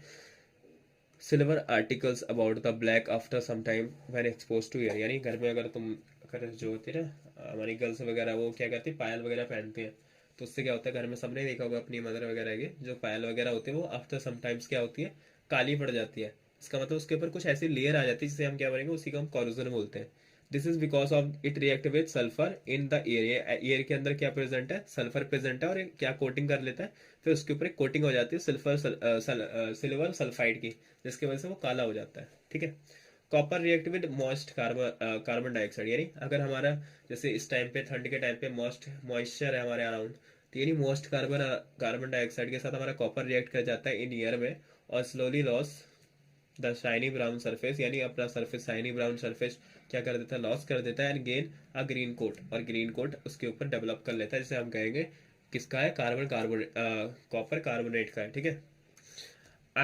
Iron when expose to moisture, iron when exposed to moisture air long time acquired a coating of brown flaky substance called rust, यानी अगर मैंने आयरन, यानी आपने घर में देखी कील वगैरह देखी होगी या कोई भी आयरन का सामान देखा, उसके ऊपर एक लेयर आ जाती है ब्राउन फ्लकी लेयर, जिसे हम क्या बोलते हैं, रस्ट बोलते हैं, यानी जंग लगना बोलते हैं इसे हम, ठीक है। नेक्स्ट आगे देखते हैं क्या है। प्रिवेंशन क्या है? प्रिवेंशन याद करना भाई इंपॉर्टेंट है। प्रिवेंशन में क्या है? पेंट कर सकते हैं हम उसके सरफेस को, ऑयलिंग कर सकते हैं, ग्रीसिंग कर सकते हैं, ग्लेवलाइजिंग कर सकते हैं, क्रोम प्लेटिंग कर सकते हैं, anodising and making alloys alloy कर सकते हैं। देखो ग्लेवलाइजेशन क्या होता है? ग्लेवलाइजेशन क्या होता है? Metal to protecting steel, steel और आयरन को फ्रॉम रस्ट, यानी हम जंग लगने से बचा सकते हैं। कैसे? उसके ऊपर हम एक लेयर बना देंगे इसकी जिंक से, जिंक की, जिससे क्या होगा, जो हमारी एयर है वो डायरेक्ट कांटेक्ट में नहीं आएगी, किससे? हमारी डायरेक्ट मेटल से, इसीलिए वो बच जाएगा। और वहीं पे अगर जिंक की कोटिंग ब्रेक डाउन हो गई तो भाई लग जाएगा, जंग लग जाएगा। ठीक है, तो ये चीज़ है। और बाकी इसमें कोई उतना वो नहीं है। आगे बढ़ते हैं। बिना किसी कहते हैं ना, इस हमारे 10th क्लास के सबसे इम्पोर्टेंट चैप्टरों में से सबसे एक चैप्टर जो हमारा है वो है लाइफ प्रोसेस। बहुत ज़्यादा इम्पोर्टेंट। कहते हैं इसके आगे मैं जितने वी लगा दूँ उतने कम है। ठीक है, तो ये तो भाई पढ़ के जाना बहुत ही अच्छी तरीके से। ये एक ऐसा चैप्टर है आपके सारे कॉन्सेप्ट निचोड़ लेगा ये। ठीक है, अकेला चैप्टर। ठीक है, तो सबसे पहले हम बात करते हैं लाइफ प्रोसेस क्या होता है। What is life process? Life process वो होती है जो हमारे कहते हैं ना डेली लाइफ के अंदर चल रही है। बट कैसे चल रही है? बायोलॉजिकली चल रही है। जैसे मेरी बॉडी के अंदर अगर खाना पच रहा है, या मैं रेस्पिरेशन कर रहा हूँ, या मैं सांस ले रहा हूँ, तो वो क्या है? हमारी लाइफ प्रोसेस है। और ये बहुत ही ज्यादा ये कहते हैं ना, ये बहुत ही स्लो और बहुत ही स्टेप बाय स्टेप प्रोसेस होती है। इसका मतलब ये नहीं है कि मैंने खाना खाया डायरेक्टली वो जाके सीधा डाइजेस्ट होता है, नहीं। धीरे धीरे करके वो ब्रेक डाउन होगा। पहले प्रोटीन उसके अंदर, प्रोटीन डाइजेस्ट होगा, फिर कुछ और होगा, फिर कुछ और, ऐसे धीरे धीरे करके करते करते करते उसके बाद वो डाइजेशन पूरा कंप्लीट होता है। इसका मतलब जो लाइफ प्रोसेस है वो बहुत ही स्लो प्रोसेस है और बहुत ही स्टेप बाय स्टेप प्रोसेस है जो हमारी डेली लाइफ के अंदर हो रही है। एज अ बायोलॉजी की बात कर रहे हैं हम। ठीक है, और हमारा मेन मोटिव क्या है कि हमें क्या, फूड को तोड़ना है। फूड को तोड़ तोड़ के हमें कहाँ तक करना है? हमको फूड को है, यानी मोटिव है इसका। ठीक है, चलो बात करते हैं। सो हम न्यूट्रिशन से स्टार्ट करते हैं। तो what do you mean by nutrition? By nutrition का मतलब होता है खाना। ठीक है, न्यूट्रिशन का मतलब खाना होता है। अगर हम न्यूट्रिशन की बात करें तो हम खाने की बात करें। अब हमारे यहाँ पे फर्स्टली आया ऑटोट्रॉपिक न्यूट्रिशन। अब हम ऑटोट्रॉपिक न्यूट्रिशन किसे कह सकते हैं? ऑटोट्रॉपिक न्यूट्रिशन वो होता है जो ऐसे ऑर्गेनिज्म जो अपना खाना खुद बनाते हैं, वो कौन सा न्यूट्रिशन लेते हैं? ऑटोट्रॉपिक न्यूट्रिशन लेते हैं। क्योंकि वो किसी और के ऊपर डिपेंडेंट नहीं होते अपने फूड के लिए, अपने सर्वाइवल के लिए। वो खुद अपना खाना खुद से बना सकते हैं। ठीक है, यही चीज है। Autotrophic organism are fulfilled by photosynthesis, यानी ऑटोट्रॉपिक ऑर्गेनिज्म अपना खाना कैसे बनाते हैं? फोटोसिंथेसिस के थ्रू बनाते हैं। ठीक है, यहाँ पे एक बड़ी अच्छी लाइन लिखी है, बड़ी इंपॉर्टेंट लाइन है। The carbohydrate which are not used immediately are stored in form of starch। ठीक है, किसके अंदर? लेकिन स्टार्च किसके अंदर होता है? ये सिर्फ प्लांट के अंदर होता है। जो हमारा हमने खा जो फूड है वो, उससे हमें यह क्या मिला? कार्बोहाइड्रेट मिला। अब कार्बोहाइड्रेट अगर उस तुरंत यूज नहीं होता, ये देखो यहाँ क्या लिखा है, the carbohydrate which are not use immediately, यानी उस टाइम यूज नहीं हुआ, वो स्टोर हो जाता है किस फॉर्म में? स्टार्च के फॉर्म में स्टोर हो जाता है। Which serve as the internal energy reserve to be used, यानी मैंने अब क्या करा, उसको स्टोर करके रख लिया। अब मेरे को जब भी जरूरत पड़ेगी तब मेरी बॉडी उसको यूज करेगी। ठीक है, व्हेन इट रिक्वायर्ड, जब इसकी जरूरत होगी, बाय प्लांट को। ठीक है, ये किसके अंदर है? हमारा स्टार्च किसके अंदर होता है? प्लांट के अंदर होता है। ठीक है, लिख लो, प्लांट्स में होता है, प्लांट्स में होता है। और हमारा एनिमल के अंदर क्या होता है? ये रहा ग्लाइकोजन।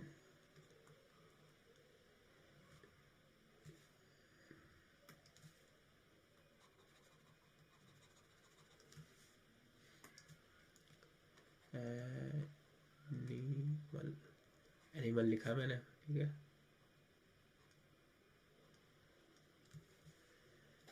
एनिमल। सो हम दोबारा आते हैं। तो and somewhat similar situation in where some the energy derived from the food, यानी हमें एनर्जी किससे मिली? फूड से। और अब ह्यूमन किस में स्टोर करते हैं? ग्लाइकोजन में। यानी एनिमल किस में स्टोर करते हैं? ग्लाइकोजन की फॉर्म में स्टोर करते हैं। ठीक है, तो ये इंपॉर्टेंट है कि भाई प्लांट किस फॉर्म में अपना फूड को स्टोर करते हैं? स्टार्च के फॉर्म में। और एनिमल किस फॉर्म में करते हैं? ग्लाइकोजन के फॉर्म में करते हैं। तो देखो ये रिएक्शन बहुत ज्यादा इंपॉर्टेंट है। ये रिएक्शन अगर आप 10 साल के पेपर उठा के देखो, 10 साल में से 9 बार तो आई होगी। बहुत इंपॉर्टेंट है। ये क्या है? फोटोसिंथेसिस की रिएक्शन है। ठीक है,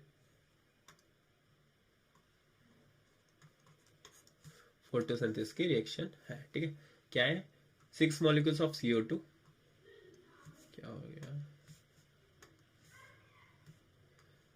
6 molecules of CO2 plus 12 molecules of H2O, presence of sunlight, और क्लोरोफिल के प्रेजेंस पे क्या बना देगा C6H12O6, जिसे हम क्या बोलते हैं ग्लूकोज बोलते हैं। 6 मॉलिक्यूल्स ऑफ O2 यानी 6 molecules of oxygen and 6 molecules of H2 यानी 6 मॉलिक्यूल्स ऑफ वाटर। ठीक है, ये हमारी रिएक्शन बड़ी इंपॉर्टेंट है। क्या है दोबारा देखेंगे।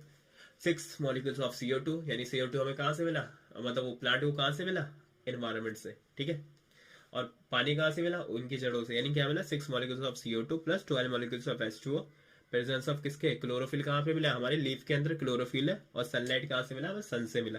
ठीक है, क्या बना लेगा फिर प्लांट उससे, 6 मॉलिक्यूल्स ऑफ H2O प्लस नहीं 6 molecules of 6 molecules of H2O और C6H12O6 जो हमारा ग्लूकोज है, और 6 मॉलिक्यूल्स ऑफ O2। ठीक है, ये रिएक्शन आपको रटी हुई होनी चाहिए, बहुत बहुत बहुत इंपॉर्टेंट। ठीक है, वहीं पे हम अगला बात करते हैं हमारा। अब इसमें देखो ये क्वेश्चन आएगा कि right the equation and reaction of photosynthesis and the steps of photosynthesis. Steps का ये रहे।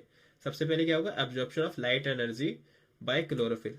अब खुद सोचो, अगर लीफ है, सनलाइट है, लीफ के अंदर क्या हुआ, absorption of light energy by chlorophyll. Chlorophyll क्या है, पत्ते के ऊपर। ठीक है, सेकेंड हमारा क्या है, conversion of light energy to chemical energy and splitting of water molecules into hydrogen and oxygen.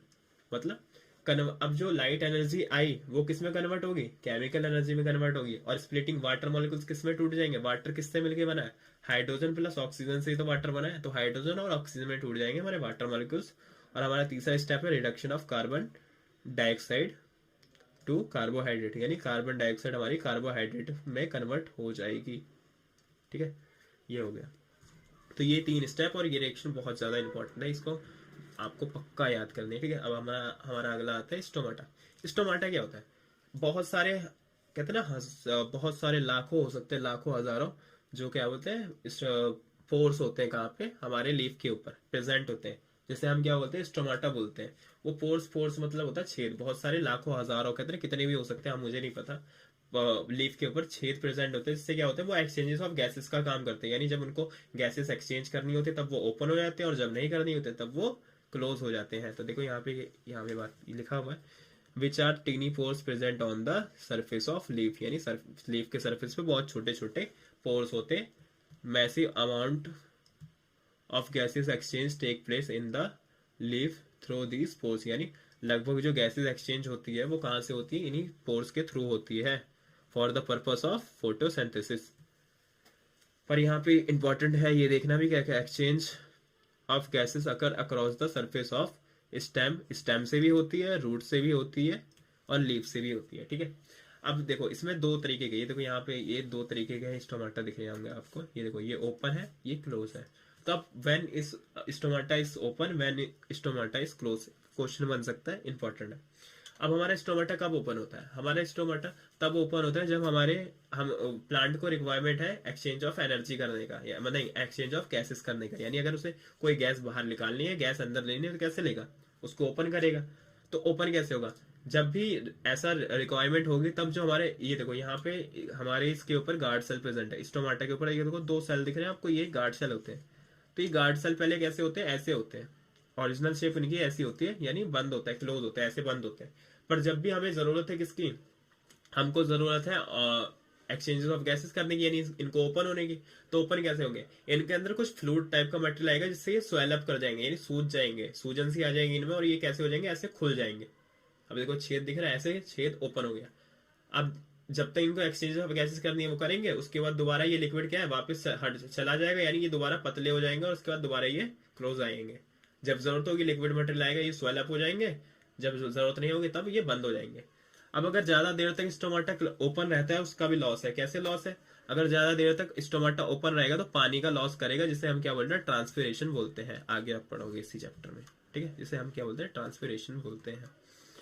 आगे बात करते हैं, देखो यहाँ पे इंपॉर्टेंट, इनऑर्गेनिक नाइट्रेट के फॉर्म में और नाइट्रेट के फॉर्म में टेकअप करते हैं। ठीक है, ये देख लेना एनिमल्स। अब हमारा है हेट्रोट्रॉपिक न्यूट्रिशन की बात करेंगे हम। ठीक है, हेट्रोट्रॉपिक न्यूट्रिशन। ठीक है, how do organism obtain their nutrition, यानी अगर ऑर्गेनिज्म अपना न्यूट्रिशन कैसे ऑब्टेन करते हैं। अब यहाँ पे अमोइबा और पैरामीशियम की बात करते हैं। ये देखो कहाँ है ये। For example amoeba take place food using temporary finger like extension of cell surface. यानी जो हमारा अमीबा है ये यूनिसेलुलर ऑर्गेनिज्म यानी सिंगल सेल का ऑर्गेनिज्म है, जो अपना खाना कैसे लेता है, अपने टेम्परेरी फिंगर लाइक एक्सटेंशन बना के लेता है, किससे, सरफेस से लेता है, ठीक है। Which fuse over food particle forming a food vacuole, food vacuole बना लेते हैं इनसाइड द फूड वैक्यूल।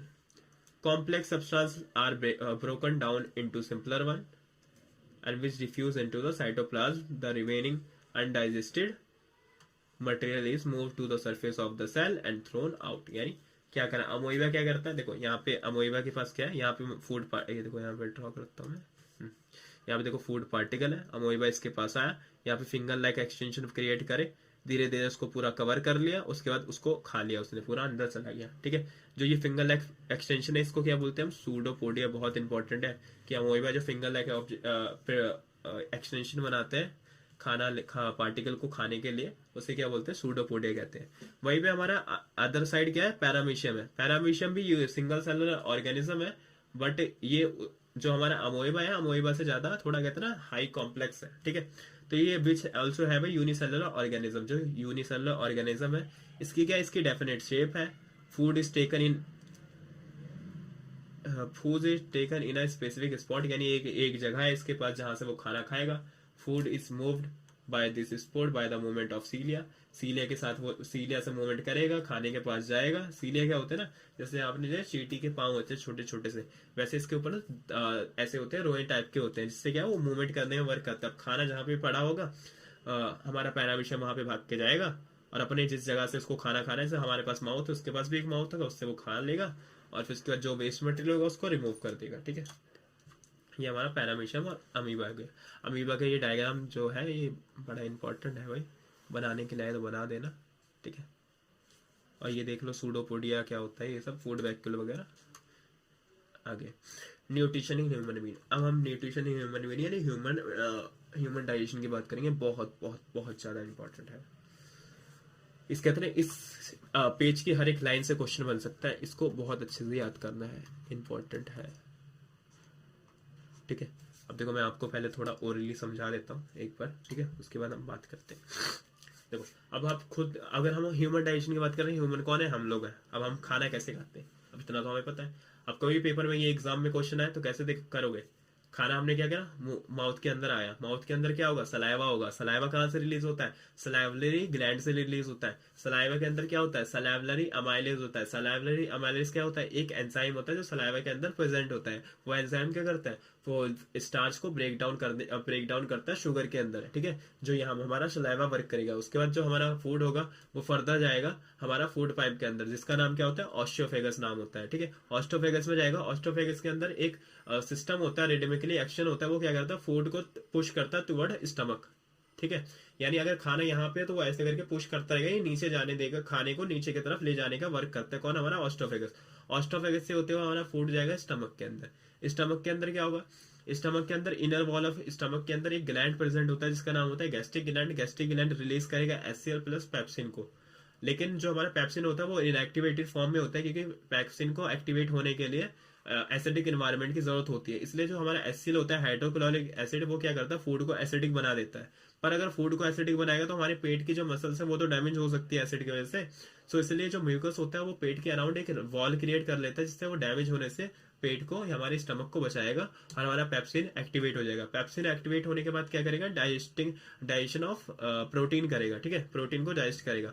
उसके बाद हमारा जो फूड है वो दोबारा अब दोबारा बेसिक बनेगा। बेसिक होके वो कहाँ जाएगा, स्मॉल इंटेस्टाइन के अंदर जाएगा।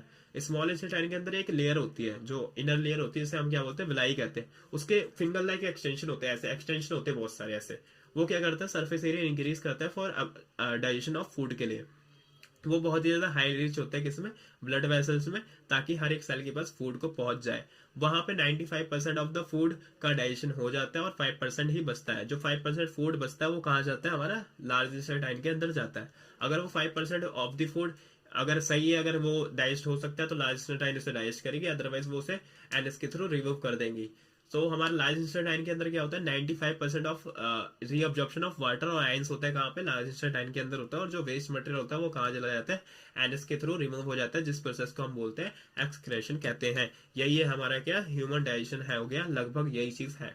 ठीक है, इसलिए मैंने आपको एक बार ओरली बता दिया, अब आपको समझने में इजी होगा। देखो ये हमारा क्या होता है, सलाइवरी ग्लैंड होता है, ठीक है, जिसके अंदर क्या होता है, सलाइवरी एमाइलेज होता है, ये रहा सलाइवरी एमाइलेज होता है, जो क्या करता है, ब्रेक डाउन करता है स्टार्च को, which is a complex molecules to give the simpler sugar के फॉर्म, शुगर में ट्रांसफर तोड़ देता है। ठीक है, उसके बाद जो हमारी टंग होती है वो क्या करती है, फूड को इधर उधर करने के लिए, मूवमेंट करने के लिए यूज करते हैं हम उसे।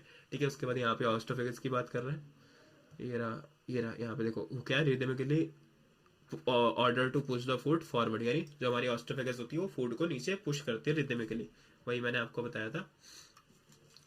ठीक है, फूड पाइप के अंदर गया oesophagus, stomach is a large organ expand when the food, stomach क्या हमारा लार्ज ऑर्गन है, जब खाना जाएगा तो वो स्टमक बढ़ जाएगा, जैसे कहते हैं खाना खाने के बाद देखा पेट बाहर निकल जाता है, तो इसलिए होता है। ठीक है, पेट के अंदर गैस्ट्रिक ग्लैंड प्रेजेंट होता है इनर वॉल ऑफ स्टमक के अंदर, जो रिलीज करता है एचसीएल और प्रोटीन डाइजेस्टिंग एंजाइम, जिसे हम कहते हैं पेप्सिन कहते हैं। ठीक है, और म्यूकस, हाइड्रोक्लोरिक एसिड क्रिएट है acidic medium, acidic medium create कर देती है, action of enzyme pepsin, pepsin अब क्या वर्क करना स्टार्ट कर देगा और क्या डाइजेस्ट कर देगा, प्रोटीन डाइजेस्ट कर देगा, और जो हमारा म्यूकस है वो प्रोटेक्ट करेगा इनर लाइनिंग ऑफ स्टमक को, यानी स्टमक को from the action of acid under the normal condition. ठीक है,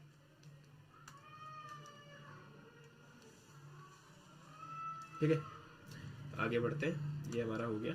अब आगे, अब देखो यहाँ पे क्या है, फिर जो हमारा फूड है वो एग्जिट करेगा किसे, स्टमक को, यानी स्टमक से अब निकलेगा, अब वो कहाँ जाएगा, स्मॉल इंटेस्टाइन के अंदर जाएगा, from the stomach now enter the small intestine के अंदर आएगा the longest part of the alimentary canal, alimentary canal का सबसे लंबा पार्ट कौन सा है, स्मॉल इंटेस्टाइन है, नाम से स्मॉल है सबसे लंबा।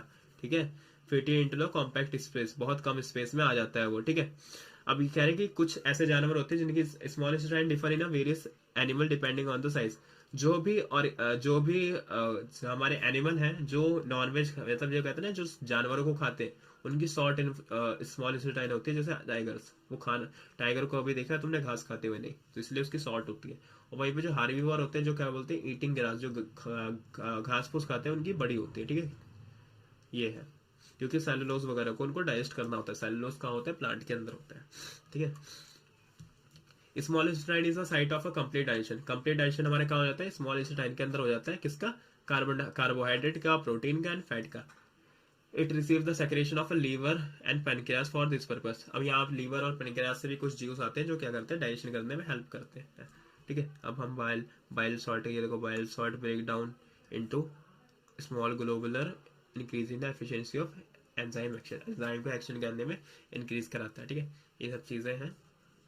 अब हमारा आगे बात करते हैं, digested food is take up by the wall of intestine, जो हमारी इंस्टेंटाइन की है उसकी बॉल के पास आ जाता है जो डाइजेस्टिव फूड होता है। The inner lining of the small intestine is a numerous finger like projection called villi. ठीक है, फिंगर लाइक प्रोजेक्शन होते हैं और वो उसे क्या बोलते हैं, विलाई करते हैं। Increase the surface area for absorption, surface area increase करता है किसके लिए, अब्जॉर्प्शन के लिए। The villi are richly supplied with blood vessels, क्या बोला था, ब्लड वेसल्स बहुत होती है इनके अंदर। ठीक है, blood vessels which take the absorb food, क्या करती है, अब्जॉर्ब फूड को हर एक सेल के अंदर लेके जाती है। ठीक है, where it is utilise for obtaining energy and building up new tissue and repair the old tissue, यानी अब वहां पे जो एनर्जी हर सेल के अंदर गया, सेल के अंदर क्या आएगा, ऑक्सीजन आएगा, ऑक्सीजन उस फूड को ब्रेक डाउन करेगा और एनर्जी मिलेगी। और एनर्जी कहाँ पे यूज करेगा, सेल या तो उसको जरूरत होगी किस चीज के लिए, नई चीजें बनाने के लिए, या कुछ और कहते हैं ना अपने सेल डिवीजन वगैरह करने के लिए, तो वहां वो यूज करेगा। द अनअब्जॉर्ब फूड, जो अब्जॉर्ब नहीं हुआ वो कहाँ जाएगा, लार्ज इंटेस्टाइन के अंदर जाएगा, वेयर द वॉल अब्जॉर्ब कर लेगी, लगभग वाटर अब्जॉर्ब करेगी। Rest of the material is removed from the body via anus, और जो exit to the waste material is regulated by the anal sphincter, जिसे हम क्या बोलते हैं, एनएस बोलते हैं। ठीक है, एनएस के थ्रू रिमूव हो जाएगा। ये हमारा ह्यूमन डाइजेशन खत्म हो गया, बहुत इंपॉर्टेंट है, याद रखना है भाई। ठीक है, अब हम बात करते हैं हम किसकी, रेस्पिरेशन की। रेस्पिरेशन यानी सांस लेना। ठीक है, जब हम सांस लेते हैं तो ये रहा, ये पाथवे पढ़ते हैं, ये पाथवे बड़ा इंपॉर्टेंट है। अब देखो हमारे जो हमने खाना खाया उसके बाद हमें खाने से, जो हमारा खाना खाया हमको खाने से क्या मिला, ये देखो क्या मिला, ग्लूकोज मिला। ठीक है, क्या मिला, इसको इससे करते हैं, क्या मिला, ग्लूकोज मिला, ठीक है। इन साइटोप्लाज्म ग्लूकोज है 6 molecule, 6 carbon molecule, 6 carbon molecule कैसे है, उसका फॉर्मूला क्या होता है, C6H12 और हमारा O6, ठीक है। यानी कार्बन कितने इसमें 6 है, और हमें पायरुवेट मिला, पायरुवेट के अंदर 3 कार्बन होते हैं सिर्फ, ठीक है। तो अब यहाँ पे देखो, यहाँ पे छः का एक ही था, यानी 6 कार्बन का कंपाउंड है ग्लूकोज, और यहाँ पे 3 कार्बन का एक कंपाउंड, जिसे हम बोल रहे हैं पायरुवेट। तो कितने कंपाउंड बनेंगे, यहाँ पे 2 बनेंगे ऐसे, ठीक है। तो यानी यहाँ पे कितने पायरुवेट होंगे, 2 पायरुवेट होंगे, दो पायरुवेट है यहाँ पे, ठीक है। तो अब जो पायरुवेट है वो अब 3 कंडीशन देखिए, absence of oxygen, lack of oxygen, presence of oxygen. Absence का मतलब होता है जहां पे ऑक्सीजन है ही नहीं, खत्म हो गया ऑक्सीजन। लैक ऑफ ऑक्सीजन यानी ऑक्सीजन की कमी, और प्रेजेंस ऑफ ऑक्सीजन यानी जो इस टाइम पे जहां हम लोग हैं, ठीक है, हमें पूरा ऑक्सीजन मिल रहा है। तो अब बात करते हैं एब्सेंस ऑफ ऑक्सीजन। अगर एब्सेंस ऑफ ऑक्सीजन है, ये कहाँ पे होता है, जनरल केस है ईस्ट के अंदर, ईस्ट के अंदर होता है। तो क्या बन जाएगा, ethanol carbon dioxide plus energy में टूट जाएगा, ठीक है। कौन, हमारा पायरुवेट, पायरुवेट की बात कर रहा हूँ कि काम पायरुवेट टूट जाएगा। अब लैक ऑफ ऑक्सीजन, अब जैसे हम कभी रनिंग वगैरह कर रहे हैं तो क्या होता है, हमारी मसल्स के अंदर पूरी तरीके से क्या नहीं मिल पाता है, ऑक्सीजन नहीं मिल पाता, यानी वहां पे कमी होती है ऑक्सीजन की। तो जैसे लिखा है ना, इन आवर मसल्स, तो इसे क्या बोलते हैं, ये किस में टूटेगा, लैक्टिक एसिड प्लस एनर्जी में टूटेगा, और प्रेजेंस ऑफ ऑक्सीजन यानी जहां पे अभी मैं बैठा हूँ मेरे को ऑक्सीजन मिल रहा है, तो carbon dioxide water plus energy में टूटेगा। बहुत इंपॉर्टेंट है, पाठ भी याद करके जाना, इससे क्वेश्चन बन जाएंगे आपके। आगे बढ़ते हैं, क्या है आगे, लंग्स की बात करते हैं, ठीक है। देखो ये लंग्स है हमारा, लंग्स में इसकी बात करते हैं। ये देखो, nasal passage, mouth cavity, pharynx, larynx, rings of cartilage, lungs, rib, diaphragm, bronchioles, bronchi, alveolar sac, ठीक है। ये हमारी एल्वोलाई होती है, रेस्पिरेटरी ब्रोंकियोल्स, ठीक है। तो जब हमारी लंग्स के अंदर क्या होता है, लंग्स हमारा सांस लेने के लिए वर्क करते हैं, हम सांस जो हम ले रहे हैं, तो यानी लंग्स के अंदर जा रही है, सारी एयर जा रही है। तो लंग्स के अंदर बहुत सारे ऐसे सैक होते हैं, देखो ये जो है ना, ये रहा, ये सैक है, ये देखो, जिसे हम क्या बोलते हैं, एल्वोलाई होती है। ये मस्कुलर होते हैं, यानी इसके अंदर अभी ये फूले नहीं है, जैसे इनके अंदर गैस आएगी ये फूल जाएंगे, ठीक है।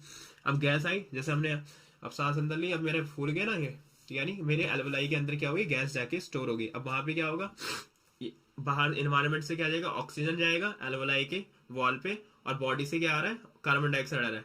अब जो हमारा ऑक्सीजन है वो डिफ्यूज कर जाएगा और बॉडी के अंदर चला जाएगा, और जो हमारा कार्बन डाइऑक्साइड वो डिफ्यूज होकर एल्वोलाई के अंदर आ जाएगा, और एल्वोलाई के अंदर आएगा तो मैं क्या करूंगा, उसे बाहर रिमूव कर दूंगा।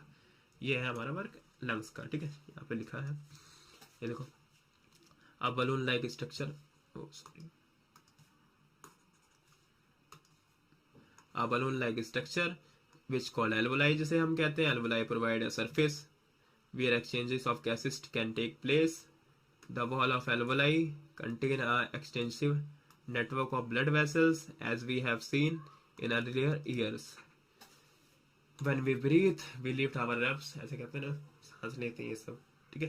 तो ये सब चीजें, ये देखो यहाँ पे एक चीज है, ब्लड ब्रिंग्स, देखो, blood brings carbon dioxide from the rest of the body for release into the alveoli, यानी ब्लड लेके आता है, ठीक है। यहाँ पे एक्सचेंजेस की बात हो रही है, तो ये एक बार पढ़ लेना, बाकी मैंने आपको ओरली तो बता दिया है, ठीक है।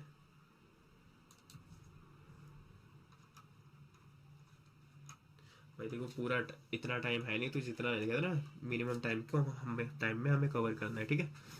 सो ट्रांसपोर्टेशन की बात करें, मेनली ट्रांसपोर्टेशन हमारे इसमें ह्यूमन हार्ट का आ जाएगा, हमारे बॉडी के अंदर, ठीक है। तो डायरेक्ट हम बात करेंगे, हमारा जो ह्यूमन हार्ट होता है वो 4 चैम्बर्ड हार्ट होता है। ध्यान से देखें तो ये देखो, यहाँ से ऐसे हम ऐसे बनाए तो 4 चैम्बर है, ये ऐसे मैं बॉक्स बना दूं तो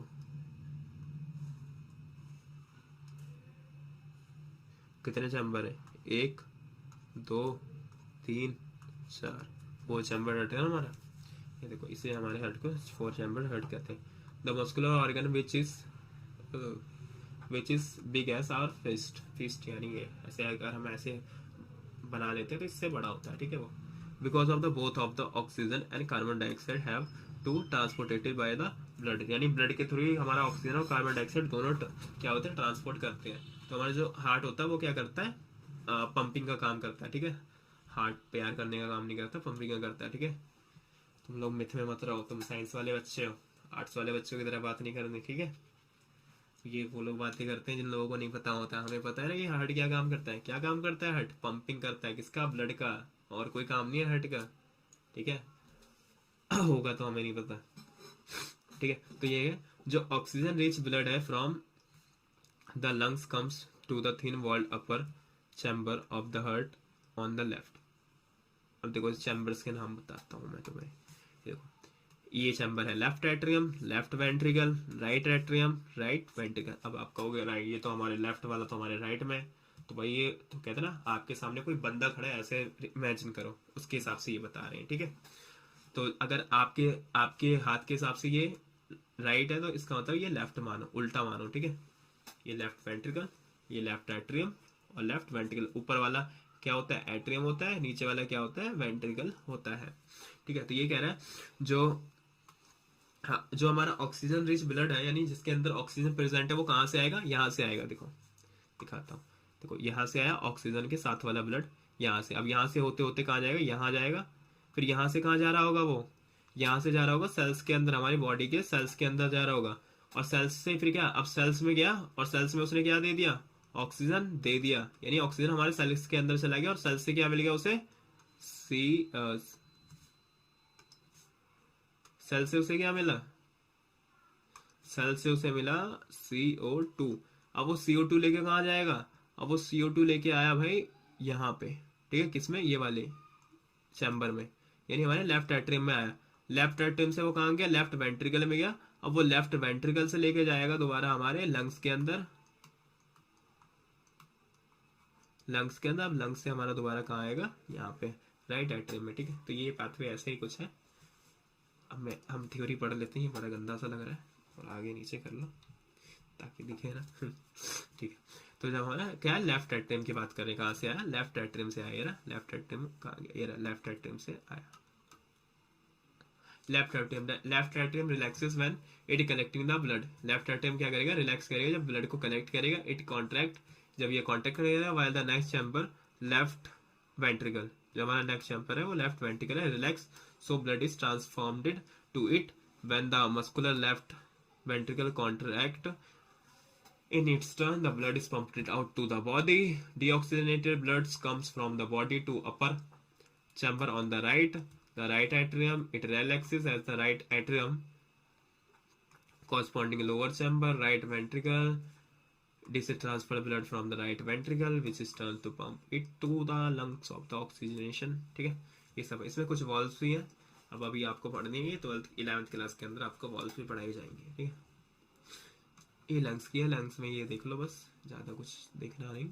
ठीक है, ये जो होती हैं ये पल्मोनरी आर्टरीज होती हैं जो लंग्स यहाँ से हार्ट से लंग्स में लेके जा रही हैं। ठीक है, और हमारी क्या, ये वेना कावा है, इसे वेना कावा बोलते हैं, इसे वेन बोलते हैं, इसे pulmonary vein from the lungs जो है इसे आयोटा बोलते हैं, इसे आर्टरी बोलते हैं। ठीक है, ये जान लो।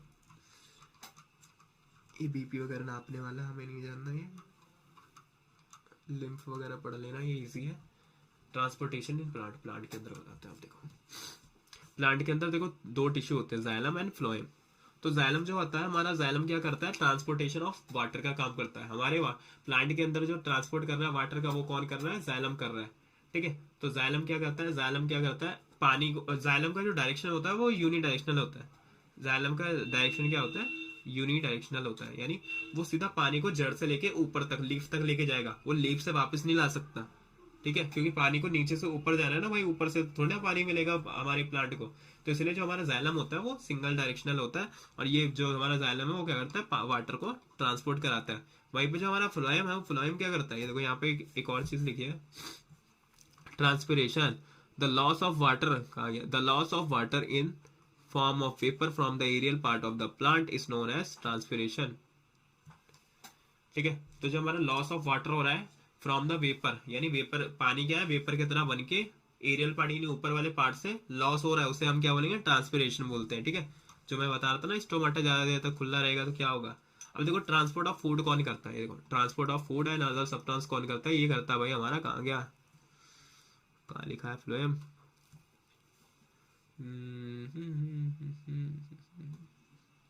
जाइलम तो नहीं करता, फ्लोएम करता है, नोन एज फ्लोएम। ये the transport of soluble product of photosynthesis known as translocation. It is occur the part of the muscular tissue known as phloem, यानी फ्लोएम जो करता है हमारा खाना पीना ट्रांसपोर्ट करते हैं। और ये बहुत इंपॉर्टेंट है, जो हमारा फ्लोएम है, फ्लोएम का क्या, फ्लोएम का डायरेक्शन वाई डायरेक्शनल होता है, फ्लोएम ऊपर नीचे दोनों डायरेक्शन में फ्लो करा सकता है फूड को। ठीक है, अब हम बात करेंगे एक्सक्रेशन की, ये हमारा लास्ट पार्ट है इस चैप्टर का। एक्सक्रेशन देखते क्या होता है। एक्सक्रेशन के अंदर क्या है, पहले ये यहाँ पे देख लेते हैं। ये क्या हमारा लेफ्ट आर्टरी है, left kidney, left renal vein, iota, left ureter, vena cava, urinary bladder, urethra. मैं आपको डायग्राम के थ्रू बता देता हूँ। ठीक है, हमारी किडनी है, किडनी क्या काम करती है, किडनी काम करती है फिल्ट्रेशन का।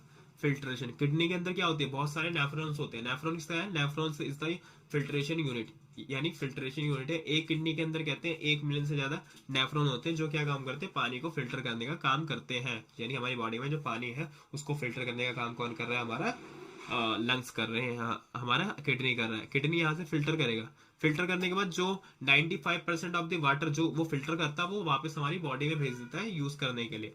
और जो 5% जिसे वो बहुत ज्यादा टॉक्सिक होता है वो क्या, यहाँ पे यूरेटर के थ्रू, ये क्या है, ये यूरेटर है दोनों, यूरेटर के थ्रू कहाँ आ जाएगा, यूरिनरी ब्लैडर में आ जाएगा, जो 3 to 4 आवर तक यूरिनरी ब्लैडर में स्टोर रहेगा। और उसके बाद हम उसे क्या करेंगे, यूरेथ्रा के थ्रू रिमूव कर देंगे।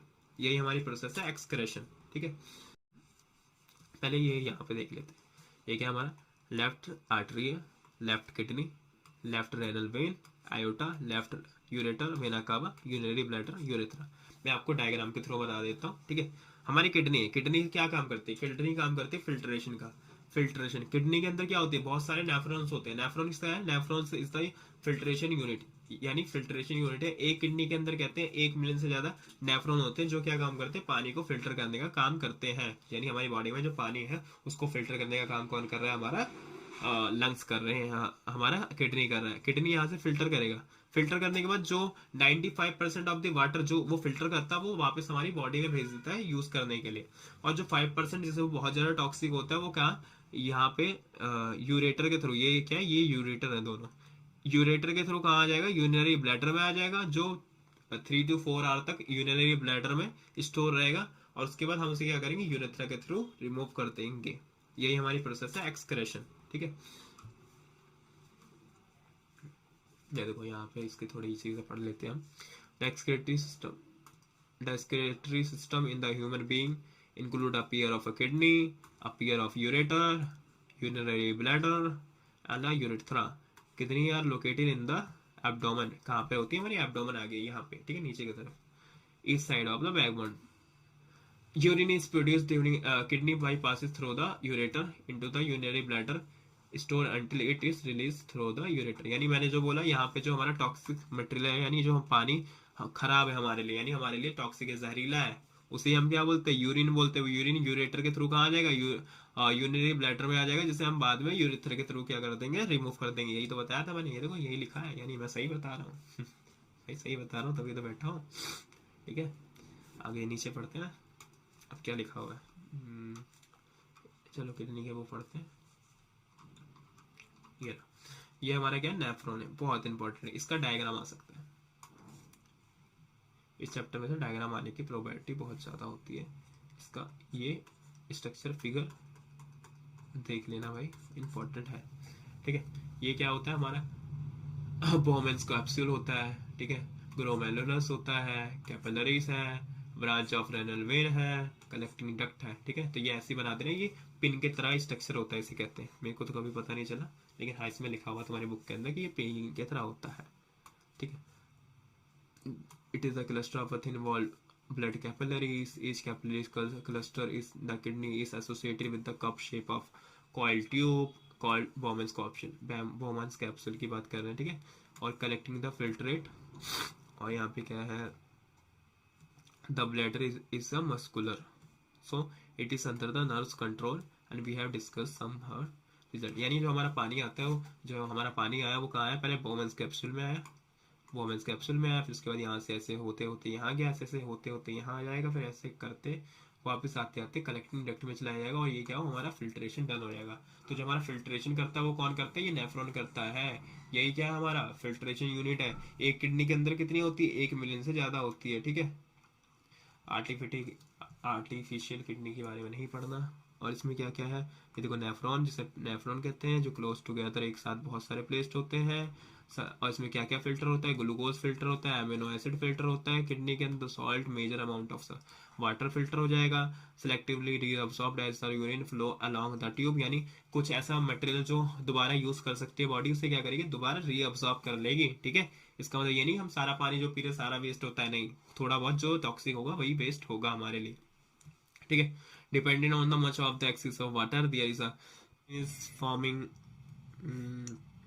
या urine is forming in each kidney eventually enter a long tube. ये रहा हमारी कलेक्टिंग डक्ट नहीं यूरेटर, सॉरी क्या है यूरेटर, यूरेटर, फिर यूरेटर लेके जाएगा उसे यूरिनरी ब्लैडर में, यूरिनरी ब्लैडर फिर क्या करेगी, उसे बाहर निकाल देगी। Urine is stored in urinary bladder until the pressure of the expanded bladder is led to the argue to pass it out, यानी यूरिनरी ब्लैडर में तब तक स्टोर रहेगा जब तक यूरिनरी ब्लैडर पूरी तरीके से भर नहीं जाता। जब भर जाएगा उसके बाद वो सिग्नल जनरेट करेगा हमारे माइंड को कि भाई भर गया, इससे ज्यादा लिमिट नहीं है और स्टोर करने की, तो हमारे अंदर सिग्नल जनरेट होगा, तो हमें क्या, हमें वॉशरूम जाना पड़ेगा। तो ये होता है। सो हमारे कितने चैप्टर कंप्लीट हो गए आज, इसके आगे है कुछ एक्सीलेशन इन प्लांट के अंदर कुछ है नहीं ऐसा। ठीक है ये मनवाना इंपॉर्टेंट था। तो हमारे कितने चैप्टर हो गए, देखो आज इस वीडियो में हमने करा दिए चैप्टर 1, ठीक है, चैप्टर नंबर 1, 2 हो गया, 3 हो गया एंड 6 हो गया, यानी 4 डन। अब बचे कितने, 7 और कौन सा है, 10, 11 एंड 15।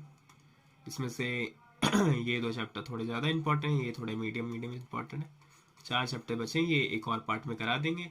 सो ये आज की कहते हैं ये वीडियो यहीं पे स्टॉप कर। आपको क्या करना है, ये जो 4 चैप्टर्स मैंने पढ़ाए हैं इसको एक बार जाके एनसीईआरटी से रीड कर लेना, और क्या करना है इनका, भाई इनको अच्छे से रिवीजन कर लेना। जो जो चीज़ें इंपॉर्टेंट बताई हैं वो सच में इंपॉर्टेंट है, ऐसे हवा में इंपॉर्टेंट नहीं बताई।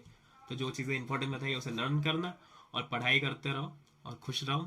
कहते ना पेपर देना है तो भाई पेपर, अब क्या करें, पेपर तो आएगा, अब पेपर से तो भाग सकते नहीं है, क्यों हम डरेंगे, क्यों, हमने तो पढ़ाई करी, अगर पढ़ाई करी है तो पेपर से डरना ही क्यों। सो इसलिए पढ़ाई करते रहो, खुश रहो, मौज लो, पर इतनी भी मौज नहीं लेने की खेलने कूदने लगो, नहीं, मतलब कहते ना पढ़ाई करो, पढ़ाई के साथ मजे लो, मतलब पढ़ाई से खुश रहो, कि मतलब पढ़ाई करो कि मजा आए कि पढ़ाई करने में, कि भाई कि आज चैप्टर 1 कर लिया, अच्छा इतनी जल्दी 10 मिनट में चैप्टर 1 रिवीजन कर लिया, 2 कर लिया, 3 कर लिया, उसमें खुशी लाओ। पढ़ाई के अंदर खुशी ढूंढोगे तब कुछ होगा, बाहर खुशी ढूंढोगे ना तो कुछ नहीं होगा।